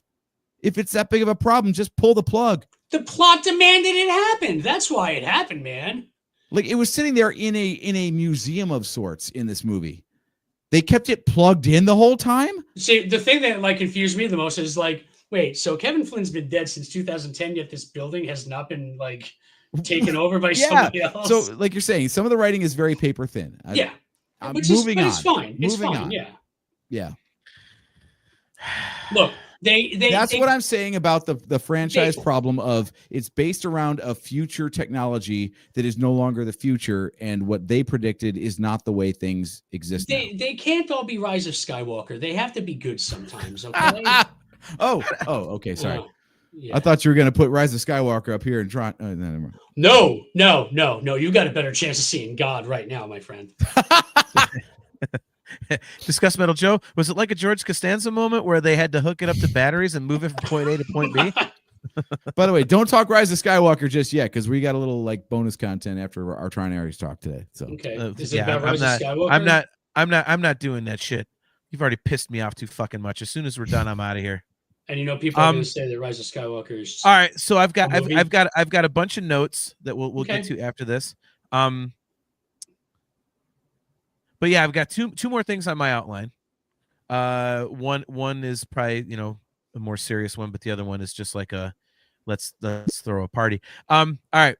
So the first is visuals and soundtrack. Are we in agreement that they are both absolutely fucking awesome? When Or, they I don't are. know. Did you say when they are? When they are awesome, they're awesome. Now, the soundtrack is 100% awesome. It's great. The visuals, you can tell the budget. So anything that takes place in the grid, gorgeous, beautiful, perfection. That light cycle chase when they're trying to get Eve Kim, absolutely beautiful. But some of the location spots, when they're just in the real world, you can tell that they were operating on like a shoestring budget. So when she drives him out of Dillinger's place, like it doesn't look good. Like the real world, some of the stuff in the real world didn't look good, but for the most part, beautiful looking movie, but you could tell where the budget didn't work. I am loving this because Sean, you were brought on because John's like, he fucking loves this, and I just want the positivity for this movie. But you're talking more shit about this movie than I am. It's incredible. I'm just saying that not every frame of this movie is perfect. Every frame in the grid is gorgeous. It's beautiful. The soundtrack is perfect. But there are some scenes where I'm just like, yeah, there's some cinematography issues here, because like even just driving through the gate to get onto the street, like that looks low budget for a Friday the 13th movie. Like there were just little shots here. Dude, give me the finger all you want. Just because you love a movie doesn't mean you can't point out its flaws, my friend. This might be the benefit of having not seen it 3 times, because I don't remember any part of the movie not looking good. I'm going to go see it again as much as I can in IMAX 3D, because this is a fun movie to watch. It's a great movie to see. John, did you see it in 3D yet in IMAX? I still got to do that. Have I you did. seen that, I'm John? not talking to you guys. Okay, so So anyway, yeah. Yeah, So quick John's sidebar then. Quick sidebar for the 2 gentlemen in the room who have seen it in IMAX 3D, because it was hyped as looking like phenomenal in 3D. Dude, go do it. Just is do it. Is it like required for the proper viewing experience? I would say so. Yeah. I don't know about proper, but it's the way to see that movie. Yeah. It's definitely a way to see it. I actually dread watching it on my TV, because it's John, you know what I mean too. Like you're gonna watch this on TV and be like, it just it doesn't do it for me. Like you can have the surround sound all you want, because that Nine Inch Nails score is phenomenal. It's my favorite Nine Inch Nails album since Pretty Hate Machine. But just everything about the IMAX experience in 3D for that movie, go see it again. Even like the bridge, like when they're driving over the bridge and he's talking about the Depeche Mode, like it's not the greatest cinematography in the series, but it works great in 3D. Dude, when the recognizer comes into the downtown area, the sound. Dude, I mean, that's why it's in the trailer. It's so beautiful. And the sound, you're just like, oh my God, it feels like it's tearing down the theater behind me. Definitely do it in IMAX 3D. Yeah. And like I said, and John, I'm sorry that you're like a little upset here that I'm talking shit about some budgetary issues with some of the cinematography, but some of the real world location spots just didn't look good for the rest of the movie. Like it didn't hold up. Like the deli that they stop at to go and steal a car and all that. Like it's just not great cinematography. It was a gas station. or whatever, dude. Who gives a shit? What? See, that's the problem. You thought it was a deli. It's a gas Yeah, station. well, you ever go then get gas whose in your problem car? is that? Me or the When you filmmaker ride a with the bike shitty everywhere? location When you scouting? fucking drive a Schwinn or some shit? You Matter gotta of fucking fact, pump I up your do. tires? What do you live in the I 1950s? do. I do. Well, no, not the 50s. How Mr. about the 70s? Sandman, bring me Bring me a dream. Make him the sweetest that I've ever Dude, seen. I had the score on for Back to the Future 2 the other day, and it was the tunnel chase piece. And there's always this one section of the music in the tunnel chase sequence that I'm like, Papa loves Mambo, because I just know those movies like the back of my hand. But anyway, so dude, there are location. It's just the location scouting for the real world stuff. That like not everything looked great, but they were also on a very very tight budget for this one because Disney didn't want to take such a huge risk. I think that's deliberate, though. I think that's deliberate. If you notice, the real world in these movies in general is always portrayed as kind of generic. No, not at all. If you look at It's that never first like movie, it's Chicago, it's New York, it's no. It's But I'm just saying, like they try. Look, the overhead shots of the recognizer, for example, in Beautiful. this movie, they just show like city blocks at a time to reinforce the metaphor that a city is its own like circuit board, and the streets are the circuits and all that kind of stuff. No. So I think it's it's deliberately generic in every real world No, visual I think to you're draw a parallel misunderstanding me. between the grid and the real I'm world. talking about like the actual locations where they shot. Like I think you're misunderstanding because you look at the end of that first Tron movie when it when it fades to the credits and it just speeds up. Yeah. The city driving, that's so gorgeous. Like the real world looks great in the past two movies, and even like I said, the city shot the light cycle chase was beautiful, but there were just some actual locations that they filmed in that just looked kind of dull, is what I'm saying. Like the gas station deli, or even like just that dirt road to break through. Yeah. Well, you know what? It was more of a bodega. You're right. That just happened to sell gas.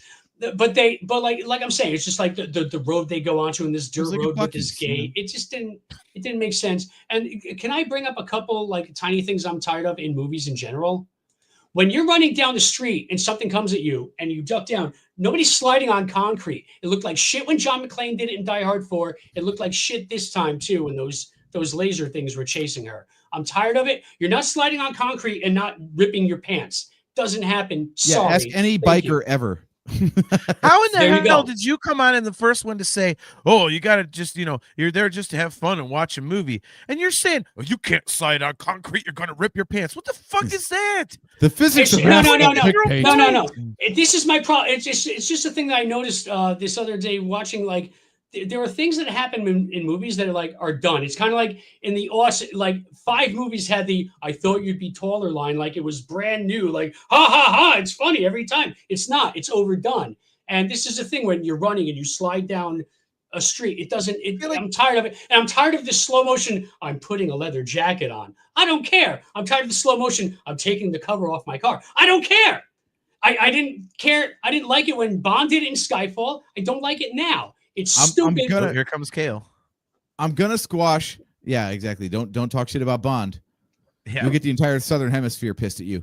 Anyway, I'm a huge Bond fan, but I don't need a slow motion. Kale and I have talked about Bond. I'll squash the sliding on concrete. Yeah. I'll squash the sliding on concrete is one of those movie tropes. Just like I'm tired of it. I'm done with it. I don't want to unlock a door. What you do is you destroy the keypad mechanism, right, and it will spring open. And unless you're in a horror movie, you want to break. Unless you're in a horror movie, because that top latch is always latched no matter what. And instead of trying to unlatch it, you pull on the door 50 times so the killer can get you. The killer who's walking, by by Yeah. How do you blow up anything? You shoot the monitor, not the computer. Yeah, the monitor. Correct. Yeah. Right. Anyway, but I mean, it's a beautiful movie to look at, and you should go see it in IMAX 3D. But I will agree that the nighttime shots look better, but I think that's just because, light cycles look cooler at night. Yeah. But there were daytime shots in the other 2 movies that looked pretty. Actually, there were no daytime shots. Not true. Anyway, at the end of Legacy, it's a daytime shot. It's a sunrise. That was the point of it. It was the one time you saw it. It was just like seeing the sunrise in Matrix Revolutions. Yeah, 100%. Which one was that? Third Is one. that the one? Is that the one that starts off where they've got to go and save the hero from the gangster guy before they get on with the rest? Oh, that's Return of the Jedi. I'm sorry. It is Matrix Reloaded. It's the same. It's the same plot. We've got to save the hero from the gangster guy. I like both movies, by the way. So, John, stop getting upset. A Change of Seasons sucks. Oh, I love this. Chastity's joining There in. we go. Here's another trope. How every car There we go. explodes if it rolls. Yep. Absolutely. I just that, want well, Sean that was to know last, that that was 2 weeks ago. That was Killer That's- Clowns. As soon as the That's car is true. on its roof, it's going to explode. Yes. Sean, before I bring you back, I want you to know there is putting you back in the green room, but there's also a button called kick from studio, which means I completely eliminate you from the show. So you say something like that again. A Change of Seasons is awesome. You don't know that reference, AJ, but all right, Consider this back on track. question. Oh, I know the Consider this reference. I just question. don't agree with it. Look deep inside. Deliver your own reflection. What are you willing to live for? Because, John, when your back's against the wall and your time's uncertain, consider this question. You know I love A Change of Seasons. Why- Goose-raba. That is going to get you kicked. Don't ever do that again. Which part? The way I know what you just did, you bastard. What did I do? You know exactly what you did. Look, I'm man, not we mentioning seek the- to wrong show. But I'm not understand. doing it. Kale knows what you did too. We See, seek to Kale understand. gets it. There. We try with hand in hand. Look, man, to really feel the joy in life, you must suffer through the pain. Also, Do I have to wonder where that came from? All space whales deleted. End of line. You can't say it's not end of line. It's all space wheels deleted. End of line. You yeah, gotta say line end has of to line, go but down. Yeah. that's how I know you haven't watched Tron as much End as of I. line. Dude, you know, I had the story record for the first Tron for like a year before I even saw the movie. And the soundtrack, actually. This Well, it movie had to was be missing awesome. a Journey song, by the way. The first Yeah, movie's it's got true. 2 Journey songs. The second one's got Separate ways. separate ways. And this one, like, it did make sense to have the Sabbath tune, though, with the video game release, though. Yes. Okay, so Yeah. let's talk Yeah. soundtrack for a second, because I did listen to both the Tron Legacy and Tron Ares soundtracks. What about the Um, first one? Did not. If it wasn't for that first soundtrack, I probably would not have gotten as hardcore into Dream Theater, because the first time my brother played Metropolis Interesting. for me, Boy, that if there's middle ever a reason to hate on the original Tron. no, but that whoa, God damn it. holy shit, dude, that's harsh, man. AJ is not the biggest. There's a reason I've never made an Dream Theater appearance on that podcast. All right, fair enough. But anyway, so like John, you'll understand that like that whole middle section of Metropolis. The first time I heard it, I was like, this sounds like the Tron score to me. And I'm a film score nerd, so like that's what got me into Dream Theater, was the fact that it sounded like Tron. So And that's see, actually like- my point about the Yeah. soundtracks is like, you know, I remember like Tron Legacy being damn near a music video from start to finish. Yeah, And actually, if you just listen to the soundtrack itself, it's more of a soundscape than a soundtrack. Like a lot of those tunes go nowhere. it's first of all, they're not called songs or tunes, but I'm sorry, it's the tism in me. I've got to point it out. But you're right. It's not that they go nowhere, but Well, they're just their sound for underneath a scene. They're not songs in their own right where they you can still have- listen to it on its own. structure and That everything. Legacy score actually gets played a lot in the Faust hold here. Well, that's the funny thing is, like I said, I listened to it and I remember it having a lot more of like a tempo to it, like everything had a beat, and that's not the case. Like there's like 3 songs on there: there's End of Line, De-rezzed, and I'm forgetting the third one. They're not called songs, but you're thinking of the one where Korra saves him Track? and takes him to. What are they called? It's a piece. They're pieces. They're not called songs. Okay. It's okay. It's my thing as a musician since I was a kid. Like, not every piece of music's called a song. That's all. I'm sorry, I'm tizzing out. Okay, no, that's a fair point, but yeah, it's interesting because like I think overall, I think Legacy still has the stronger soundtrack. Oh, but, definitely, yeah, without a doubt. But Nine Yeah. Inch Nails was the absolute Dude. perfect. We talked about this outside the theater after the first viewing, actually. Nine Inch Nails, perfect choice for this one. Daft Punk, purely digital, and Tron Legacy existed almost entirely in the grid. The other piece you're thinking of. of, I'm sorry to interrupt you, is Outlands. Yes, thank you. Because it's Yes. got the Batman thing in Mhm. it. Mhm. Right. But then Nine Inch Nails is is a perfect blend of digital and let's call it analog Yeah. music. And for how much of this movie took place in the real world, I thought that was the perfect blend of going with digital sounds, analog mix, and perfect union. And they also did a thing where the theme kind of plays off the end credits theme of Legacy. Is in there in this thing, but he also some of the score is that like old like late 60s, early 70s synth Moog stuff that Wendy Carlos did for the Clockwork Orange soundtrack. And you've got that sound and that kind of motif happening within the score as well. That what Trent and Atticus did for this score, like, of course they were the perfect guys to hire. And a little meta. So I coach CrossFit, and in advance of this movie, because I remember the Tron having awesome soundtracks, I put on the single. What's it called? How You Like Me Now? Right. Oh, that's not it. No, the Nine Inch Nails single that was more alive or something like that. Something about alive. More alive than some. Yeah. So anyway, I put that on, and I just wanted to hear that one song, and that was it. I could not get anything but Tron songs to play for the rest of the 3 hours that I was there. Like I did everything I could to try to change the tone to anything else, and it just kept on. So basically, the same way that like the grid is taking over the real world in this movie, apparently the soundtrack does as well. As alive as you need me to be. There we go. Yeah. Yep. No, I would agree with that, AJ. I thought the same thing about the soundtrack. Like, Sean's gonna hate me, and a lot of like music people on in the comments are gonna hate me, but I can't stand Nine Inch Nails. Never have been able to. It's one of those acts that I like, ungodly talented. I respect that to the ends of the earth, but I just hate the music. But I completely like if Dream agree. Theater wrote the score to my favorite movie, I'd have to give him some credit. What's your favorite movie? You don't have to ask him. Oh my God. So yeah, You're I mean, AJ, petulant child. Well, hey, AJ No, made a great point, which he's not going to be able to talk about because he's in timeout and he can think about what he said. AJ,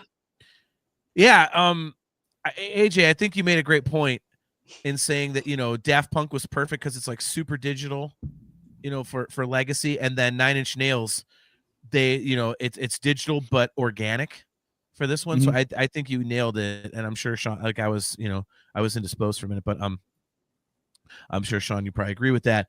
And it also, the one thing that also kind of was different about this soundtrack, if you when you listen to it, instead of like a note like it was like it kind of wavered a little bit. It kind of added this nervous tension to certain scenes, which I thought was really, really cool. And I think honestly the best part about it to me was the fact that, and this is going to be completely mundane, but it is what it is. It's me.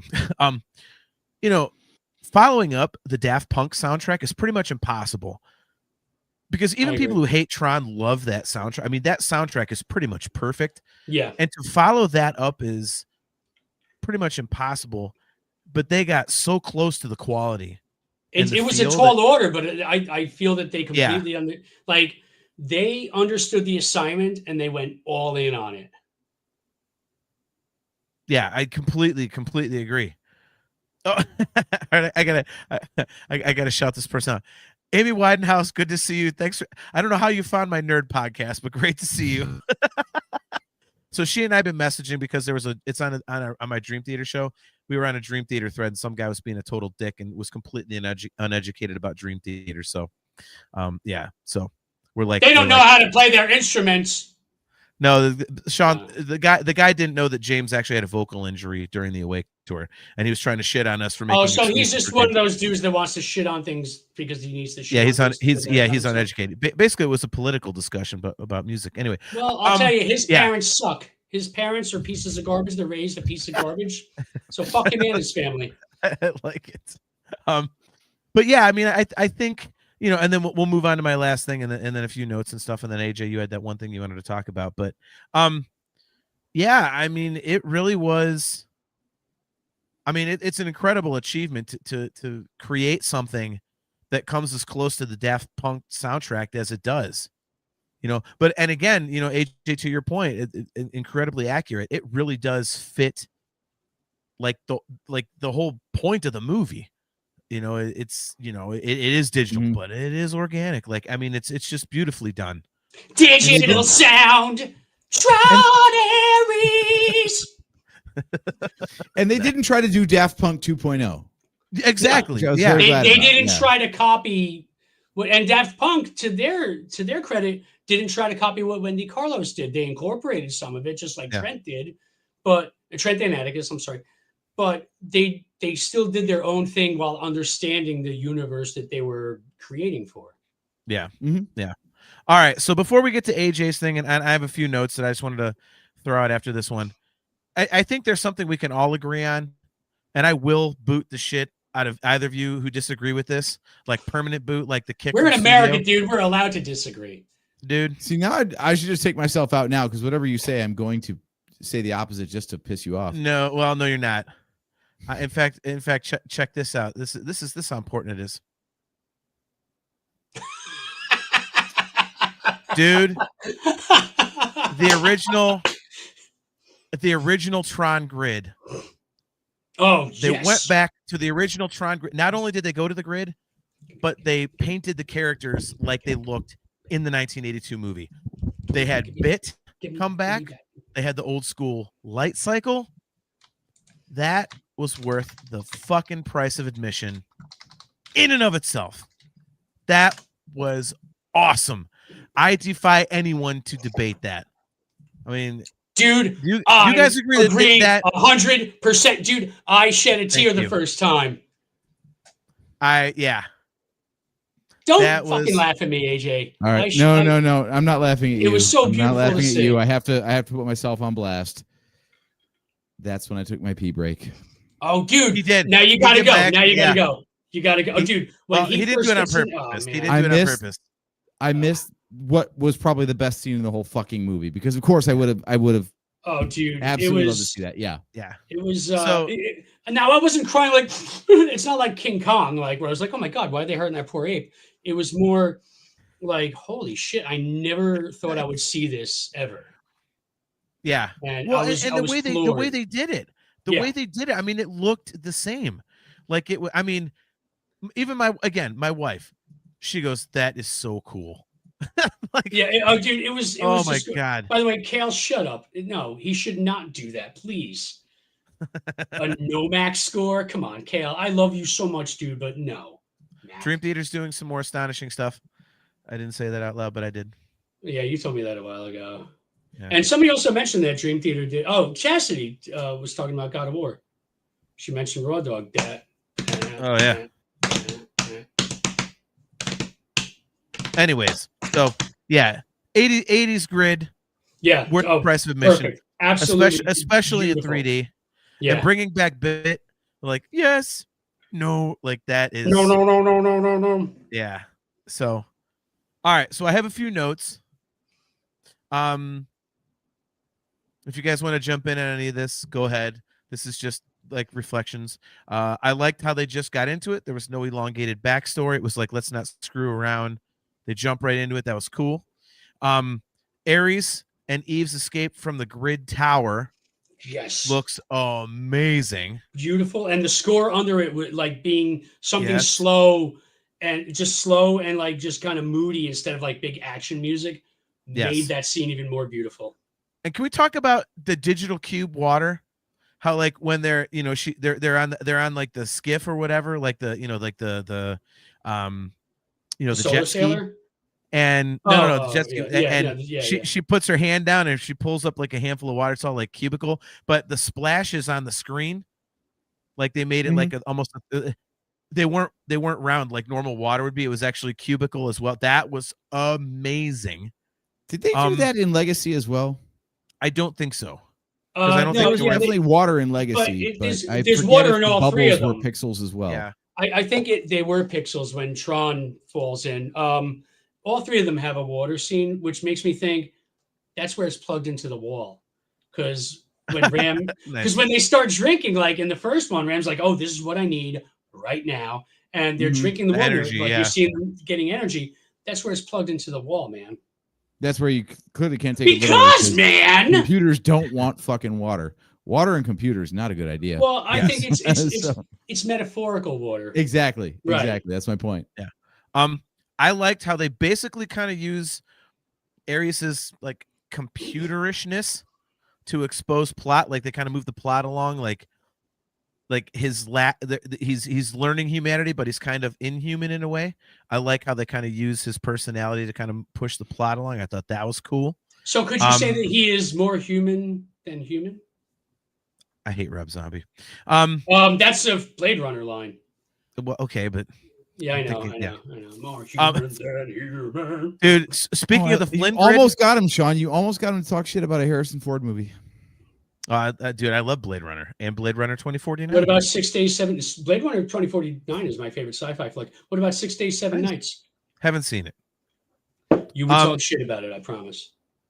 So, speaking of the Flynn grid, Right? they even had the 80s soundtrack in there. Yeah. Like they had the 80s music, which is great.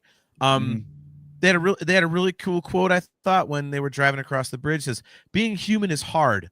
The same things that make it great are the same things that make it excruciating." I thought that was cool. Very accurate. I thought that it was very kind of poetic that Julian Dillinger fucked up the directive like Flynn did. Flynn told Clue, "You are to create the perfect system," and that screwed him. And then Julian Dillinger did the same thing, which is, get Eve Kim back onto the grid by any means necessary, which ended up costing him his mother. So he was a little, he didn't think it through. I even love how confused Athena looks when he says, "Who told you to do this?" Like, everything about her coming out that last time just pisses her off because she's like, why are you questioning what you told me to do? But that's a really good call too on how comparing it to the Flynn thing. Yeah. Nice. And I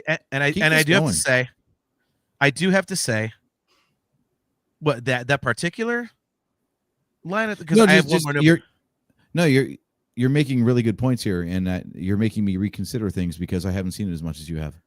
Yeah, I mean, I wrote these down like as I was watching it, the second couple times, like there's that's what I'm saying. That's why the whole story thing like pissed me off because there's more to it. I mean, it's a very direct, like messing up the directive thing. That's why I mentioned the directive thing earlier, because Athena sticks to it like linear. So does Clue, and it ends up like that's like the whole thing. So it's a poorly made movie because it's going over most audiences' heads. Got it. Serve the public trust, uphold the law, protect the innocent, and you cannot arrest an OCP. It has to be executive. Right, executive. Yes. All right. Mm-hmm. Yep. Dick, I love that. You're fired. Yeah. Dude, thank you. That video game. I was just playing that video game today again. Chef's Kiss. Sorry, I'm an adult. RoboCop Rogue City, so good. Yeah. The other thing I thought was kind of cool, interesting, was that the Dillinger grid wasn't all the way destroyed. Because when they, they dropped that whole thing in there, blow shit up, I thought it was like destroying the grid like they did with the Flynn grid, but apparently not. So I thought that was kind of a cool way to do it, is kind of just like dropping a nuke in there, but things do survive. So that was kind of cool. And I mean, the only other thing was just kind of interesting. It was quite clear in the intro when they have like old, like young Flynn on the television, that it was current Jeff Bridges Jeff Bridges doing the voiceover. Yeah, and it was footage of him from some TV interview in 1981.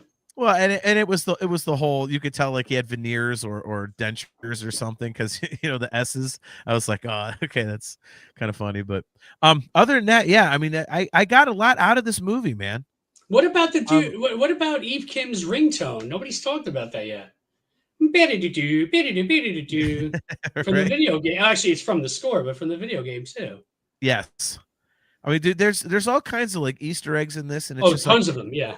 And it's deeper, I think, than people give it credit for. Even the fact that they used oranges for their test. I thought that was great because of the orange in the first movie. Nobody has mentioned that. The oranges. The second I saw the oranges, I'm like, that's awesome. And then Here goes too. nothing. Yeah. Here goes nothing. Yeah. Here goes something. Yeah. Exactly. That. I mean, dude, and even even like there was a simple, I mean, obviously, you know, when he hangs up the phone, he goes end of line like that. So they had to use end of line. But I That mean, felt forced, to be it's honest, but it was still cool to be there. you know what though? It was a cool way to do it. I mean, It worked, yeah. you can't have a Tron movie that's end of line. But anyway, Well, you can. the whole like it's a very simple line. It's one word, you know, but it was used in the first one. They reiterated it in the second one, and in this one, when they say it, it sounds like it was taken, like the actual audio was taken from the second one. Just go, you know, because in the first one, like Tron tells him, like go, and then when Flynn, in the second one, when you know Clue comes, you know, they're walking down the street and he's like, Tron's fighting off Clue and whatever and everything. He's like, Flynn, go, and then they did it again in this one. And as soon as I heard him, like, that's the same audio. And I wonder if they didn't layer the. It could very well be. That's a good call on that. It really does sound. It really did sound like it, because it didn't sound like Ares' voice. It sounded like Tron's voice. So that to me, I was just like, and it hit me like, and it's not that I wanted it. So it's not like I was trying to will it into existence. It's just it hit me like, oh, that sounded like Tron. Don't be a doobie, be a doobie. Will it into existence. Will this fourth movie into existence, man. It's just don't be a doobie, a doobie. Well, close enough. I said don't be a be a doobie. Yeah, I did. That is hilarious. Oh my that's God. Not my line. I stole that from Lethal Weapon 4. And we're done talking about that. But just will it happen? Dude, all the shit that I talked about the movie are like, these are legitimate problems I had with it. Doesn't mean I love the movie any less, man. Just keep your pantyhose on, honey. Well, let's give our final thoughts then. And then AJ, you did want to mention something real quick. I think it's a quick discussion, but I think we can have a few minutes worth of it, unless you want to save it for another show. But it's kind of topical now. Yeah, I mean, I don't think I need to give very many final thoughts. I loved it. I saw it 3 times. I saw it in IMAX the first time. I saw it in IMAX 3D the second time, which my wife doesn't know about. And I saw it in 3D with my wife the very next night. 2 nights in a row. Yeah. Dude, I went in wanting to see a kick-ass Tron movie, and I saw a kick-ass Tron movie. And I absolutely loved that they left it wide open for an amazing fourth film. So you're calling it amazing already. How do you know it's going to be amazing? What if it's shit? What if you go in and be like, what if you walk out of the fourth movie and be like, ooh, what the hell? These are my final thoughts. You can have your final thoughts in a minute. So yeah, I like how it set up a phenomenal fourth film. And yes, I do believe it will be phenomenal. I just loved it, man. I wanted to see light cycles. I wanted to see recognizers. I wanted to see, I wanted to see Tron, and I saw Tron. It added to the lore. It added to the whole thing for me, and that's what I wanted. I didn't want there to be like a wet fart in the trilogy, and I didn't get that. It's like I love the first one, love the second one, obviously, and this one I love it too. I mean, if I had to rank them, obviously it would go Ares, original, legacy, but that's basically if I had to give them a percentage of how much I love them, it'd be like 98, 99, 100 basically is the only way I can like phrase it. So, okay, all right. Yeah, so no, I loved it. I thought it was fantastic. I completely disagree with the negative reviews. Yeah, I loved it. I loved it. So AJ, final thoughts on Tron Ares. 2-word synopsis: fun movie. Simple enough. You mentioned rankings. I was going to bring that up as a final point. I'm going to put this one in last place behind the original and Tron Legacy on the top. But it's like when we tried to rank the original Star Wars trilogy. Return of the Jedi is going to end up at the bottom, but that doesn't mean it's a bad movie. It just means, well, when you've got an awesome movie, a really awesome movie, and then perfection, well, you're still going to be in last place. So yeah, there we go. There's my thoughts. Not very deep and thoughtful, but hey, that's cool. We've got a third guy over here who's going to tell us exactly, something smarter, I hope. Not really, but AJ, you just said something. You just said something really smart, though. A friend of mine texted me the next morning after we had both seen the new one. He's like, I've already gotten rid of my ticket for IMAX, blah, blah, blah. Legacy was better. I'm like, look, dude, just because a movie isn't as good as its predecessor doesn't automatically make it bad. And that's another thing. I'm just done with society, I think, because there's just too many, like, everything's so extreme now that it's just like, yeah, it's not as good as Legacy. It's not as good as the first one. It's still a good movie. I liked it a lot. Done. I mean, I'm with John. Like, I mean, I'm not as like, oh, I'm going to forgive it of its flaws. Like, it's got flaws, and I don't care. I'm just here to acknowledge them because I thought we were, reviewing a movie. But I forgot. Like, it's great. I loved it. I have to love it because it says Tron. But yeah, if I were to rank it, John, I would actually go in order. Tron Legacy, and then Ares. So you I'm prefer old. the original over Legacy? Okay. Just by a tiny bit. Yeah, I mean, it's definitely not something I would argue with at all. So I could see why you would do that. Yeah. All right. All right. So AJ had something that he wanted to talk about, but I think we're at an hour and 41 minutes. So maybe we can do a quick bonus episode this coming week sometime, AJ. Like just a quick little 15, 20 minutes or something. Cause I know what you were going to talk about, and I just heard about it too. So my answer. Well, it's not much of a tease if we don't say what we're going to talk about. Well, I mean, Adam Driver pitched a Ben Solo movie that Disney shot down. And like every other Star Wars podcast or any channel that covers it, we have thoughts. So that's our tease right there. Do you think we can get it in 8 minutes? Because I just realized we can't broadcast to the VCN because they have so much damn programming. Can we get it in 8 minutes? Sure, let's lightning round it. Let's go. Let's do it. Let's do it in 7 minutes, and then we can do the outro in 1 minute. We'll stop it at an hour and 50 minutes. Okay. All right. So, long and short, Adam Driver, and who was the director? AJ? It was a really famous guy. Was it Soderbergh? Steven Soderbergh. Yep. Yeah. Adam Driver and Steven Soderbergh came up with the Ben Solo movie. It's kind of like the search for Ben, whatever the hell. The search for more money. Exactly. Spaceballs 3, the search for 2. I really hope they call it that. And so it was a Ben Solo movie that happened after Rise of Skywalker. And AJ has put a link to the article in the chat if you guys want to check it out. Disney shot it down because they said, well, I don't see how you can bring him back. He's dead. My very quick thoughts on this are, I agree.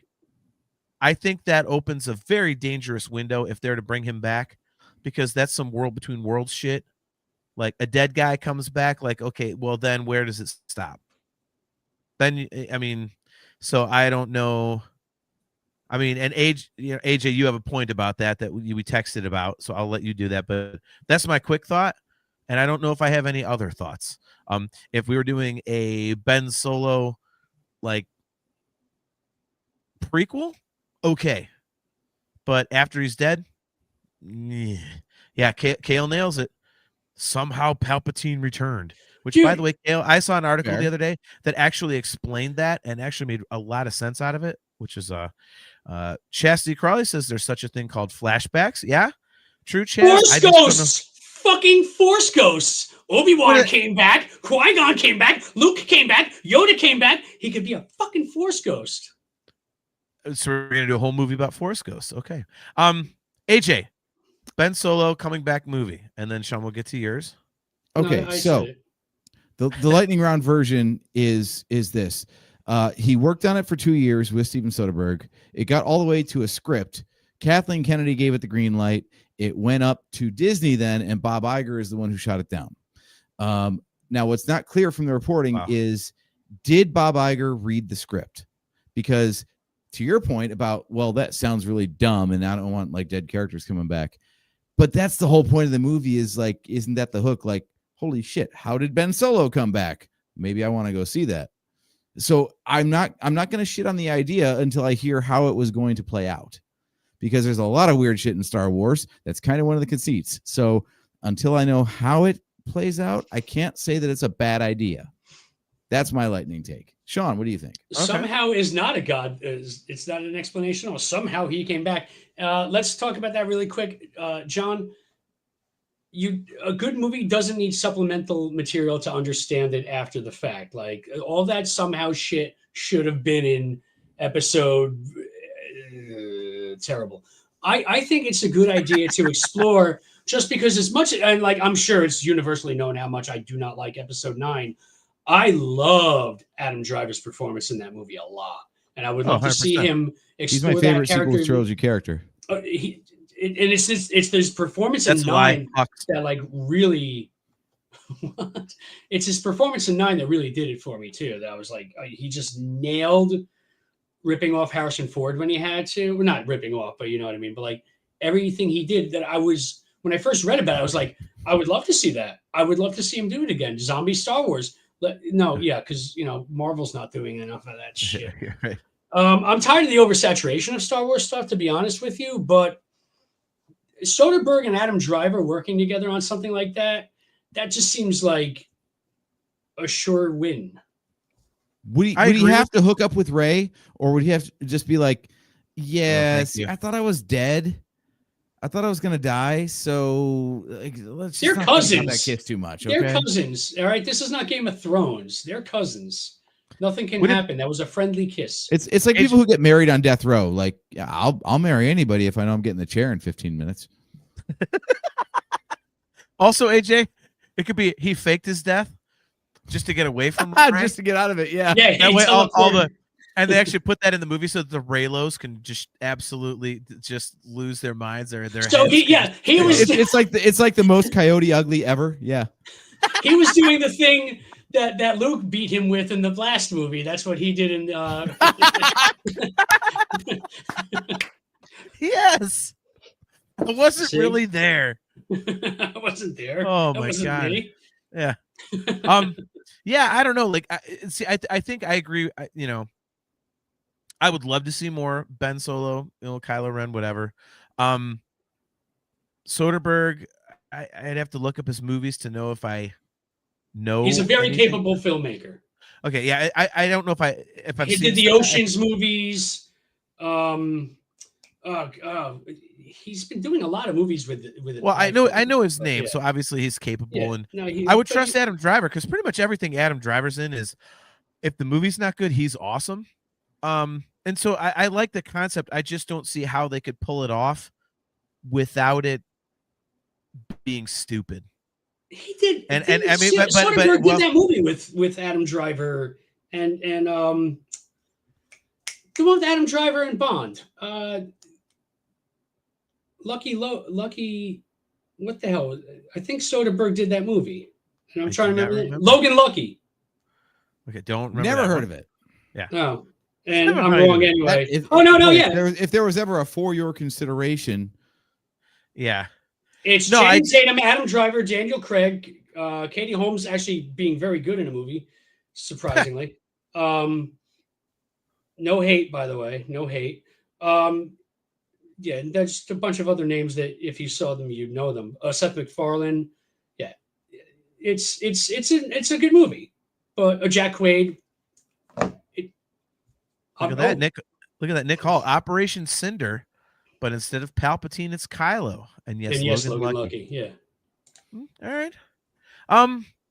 Yeah, I just my fear is that but is that it would be stupid. But AJ, to your point, the whole point of the movie is explaining it to where it's not stupid. So I mean, and Sean, to bring it full circle, to bring it to one of your original points tonight, it's a Star Wars movie. If they announce it, like, yeah, I'm gonna go see that. Even if I think it's going to be like stupid, I'm going. Yeah, you're going to go. Right. It doesn't mean you have to love it, though. Like, I need to understand that. Okay, all right. No, of course. Yep. Of course. But yeah. And the quote from Adam Driver, the script was presented to Lucasfilm. They loved the idea. They totally understood our angle and why we were doing it.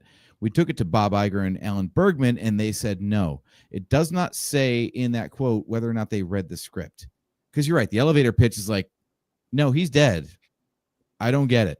And this sounds like something if the you read fans the would script, actually obviously want. the answer would be in there, I would assume. So yeah. Well, so did they shoot down a bad idea, or did they shoot down an idea without knowing what it was? Yeah. Considering who shot it down, I'm going with the latter. Also, given some of the shit that they greenlit for Star Wars, I'm like, wow, really? That's where you draw the line? Yeah. You let Rise of Skywalker through, but this one's a bridge too far. Okay. That's hilarious. Yeah, I mean that's a good question, AJ. I mean, I wonder if they're just not maybe it was like they're not willing to take the chance. Maybe it was, I think they're so hyper focused on fan reaction that you think they're letting the fans steer the ship. Yeah, that's dangerous to a bad degree. That's why episode 9 failed. You saw the whiners win, and it didn't work. Well, it's actually, I mean, the better example is why Solo failed, because you had a bunch of assholes going, well, I'm going to boycott the next movie because I don't like Jedi. Because Last Jedi didn't do what I wanted it to do, what I've been talking about for the past 2 years. Yeah. I thought it should do this for 2 years, and since it didn't, forget this movie. Solo also came out way too soon after Last Jedi. It wasn't a year. True. It was. And as soon as I'll give you that. And as soon as Rise of Skywalker got, flamed online and bombed, like, we haven't heard shit about any sequel trilogy characters since, until just now, and they still can't get a script written for any sequel trilogy character to come back. Which been 7 years as of next year since Rise of Skywalker, and we're still waiting for a movie. Like, it didn't tank the characters of the sequel trilogy. It tanked Star Wars in theaters for 7 fucking years. Isn't that disgusting? Disney's just too goddamn scared to put anything out now because, oh my God. The fans, so there's the fans and then there's the whiners, and it's two different groups of people. Like, you can be a fan of something and not like something in that whole spectrum. But to boycott and be like, oh, remake it and make it not canon. Like the same thing with the Game of Thrones finale. Like, oh, they should remake it and make it not canon. Let's sign a petition because, that's how Hollywood works. Oh, people didn't like it. We're just going to remake it for them because there's a petition. Yeah. No. The Zack Snyder cut of Justice League is phenomenal. Maybe one of the worst things to happen to Hollywood, because now fans think if we just tweet enough, we'll get a thing made. Like, but it was a good movie. Yeah. The Zack Snyder Justice League is a good movie. Well, that's a whole other thing. We're not doing a bonus. No, I get it. But like, but you're also right though, because like all of a sudden the internet has negative things to say. We are getting Mando and Grogu, yeah, right? Mm-hmm. But we're also getting the aim. Nick Hall said it right. Way to go, Nick. He says we are getting Mando and Grogu. That's why, like, I'm in the middle, so I could just do this. I'm like, do I go to the left? Okay. Yeah. All right. I go to the left if I'm pointing to the right. Okay. Now, here's the one more encouraging bit about this Ben Solo news, because we're trying to wrap this up here. Yeah.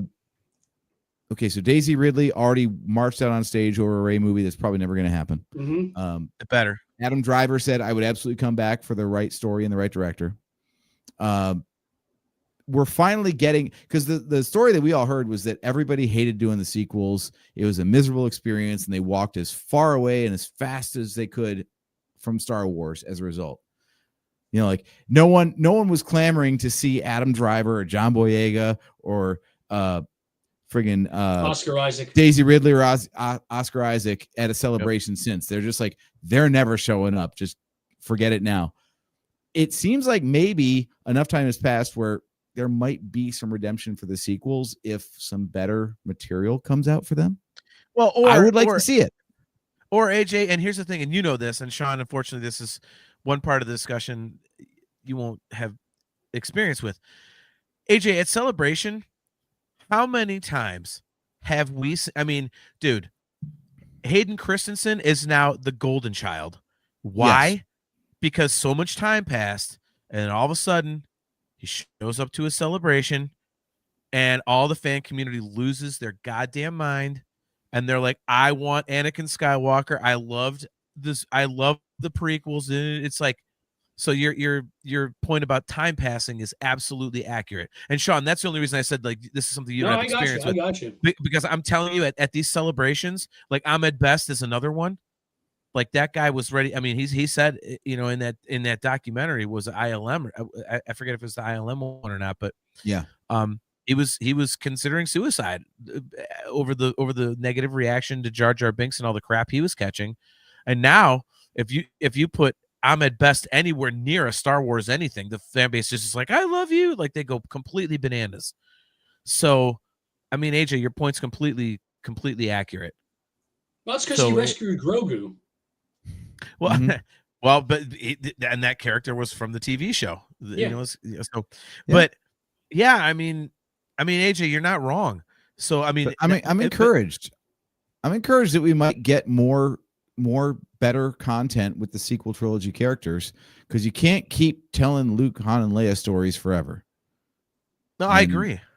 Look, I love Hayden, but also prequel, and part of what makes it special is that he's a prequel movie character. If he shows up in everything now and he's in every Disney Plus series, it's like, oh shit, okay. It's like Anthony Daniels. No one pops their tits for Yes, Kel. Anthony Daniels doing C-3PO, because C-3PO shows up in everything, because Anthony No, that's Daniels that, will do everything. no. I would disagree with that. People still go bonkers. Anthony Daniels is like the OG. Like he's like second only to George Lucas, basically. He was the MC. Him of and the Star Wars Mark Hamill Orchestra. and Anthony Daniels are like, yeah, like, you know, yeah. But anyway, I know we're running up on time, but yeah, AJ, I completely agree with you. And Sean, as much as you dislike Rise of Skywalker, I know that you're not a hater of the sequel trilogy. I know you like a lot of it. Oh yeah. I'm with you. I'm with you, AJ. Like, I really think that like having more of those characters would be great. I've been on record many times on the show saying that I loved the character of Rey.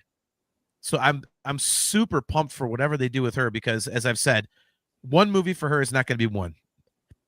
It's going to be episode 10, 11, and 12. It's going to be a Jedi, the resurrection of the Jedi Order. There'll be Thrawn, and they're building to something. And yeah, so if this Adam Driver thing, it sucks if the execs, like you said, AJ, didn't even look at the script, just went, no. Like I hope that they read it, and maybe they're not a fan of the story. Maybe there's something they could tweak, because it'd be great. We would get, some Ben Solo. We would get some, Rey back. I mean, I would love it. So I'm kind of bummed And about let's this do right news. by Finn. They need to do right by Finn also. I'd be fine with that too. He got relegated to a nothing character in that third movie, and that was just that they did him dirty, man. Yeah. Anyway, look at Kale. Kale, I think you better wrap this, guys. Next show's ready to start. Yeah, well, guess what, Kale? It's my show, and I can do whatever I want. And you've been here for 2 hours, so what the hell are you complaining about? Apparently,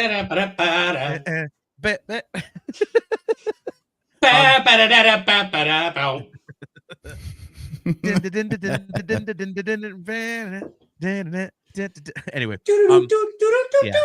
So we'll jump off on that, but yeah, I just think that there, it would be awesome to see that kind of thing. And I was just about to make an awesome point, and Kale sidetracked me, so thanks, Kale. But Kale. Yeah, I hope they change their minds about it, and I hope it happens, because I think there's so much left there, so much story to tell with those characters. Please, seriously. So, yeah, if you want to tie it back into Tron Ares, I think most people's complaints about Tron Ares are the same one that we have about the sequel trilogy. You presented us with a lot of potential, and you didn't pay it off. I'm not saying that's our take on Tron Ares, but that is the main criticism: is it could have been cooler. Okay. All right, there you go. There's the full circle moment. So, all right, so Sean, AJ, and I are going to close up shop, but before we go, dude, it was awesome to see you. Awesome to hang out. Thank you for having me, man. I love you guys. Yeah, man. Love you too, man. Great to see you. When is your next Bon Jovi shows, and where can people find your stuff at, your solo music? Well, they can find my solo music. Just go to Linktree, and however you type that in, and Sean Faust music. The next Faust Bon is Jovi.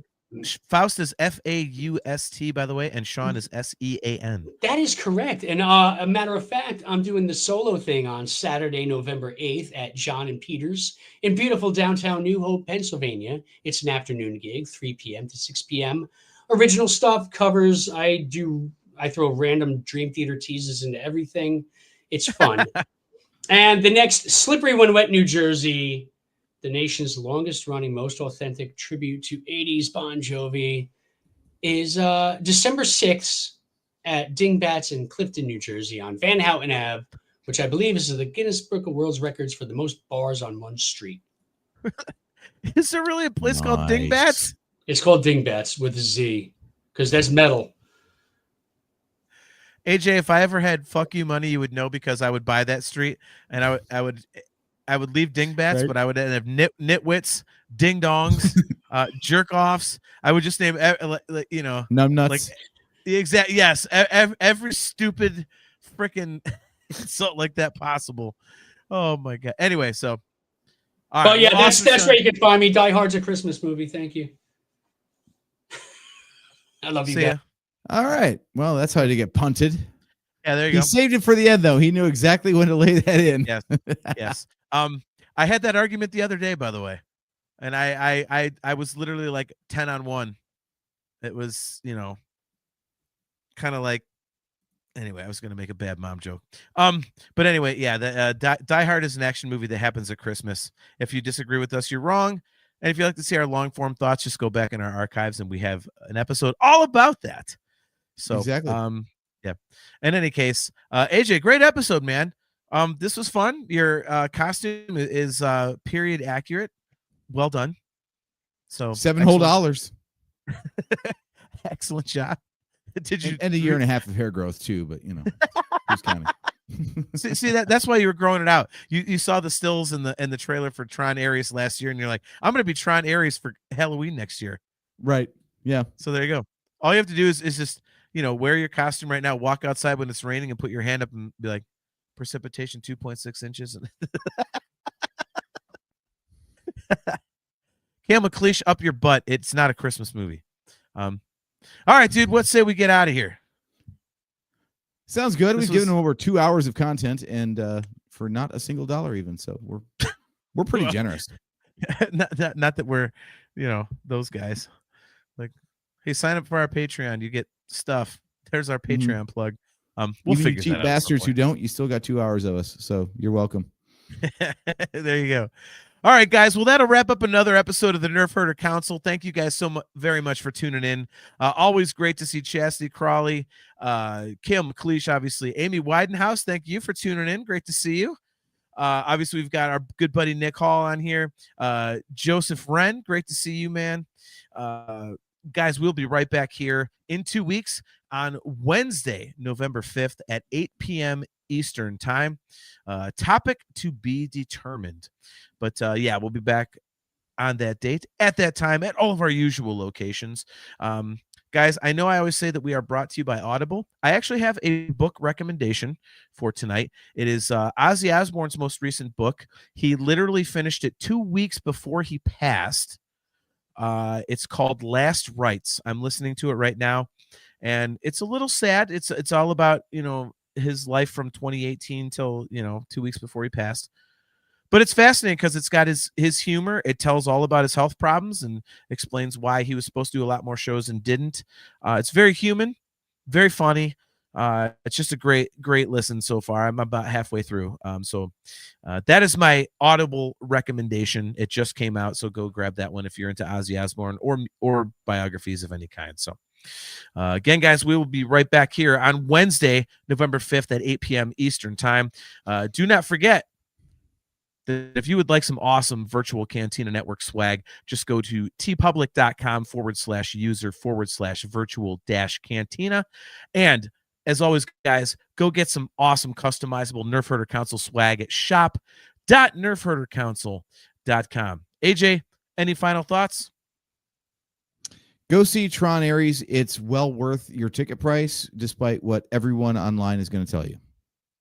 I love it. All right. So until next time, guys, I am your host, JT. He is AJ.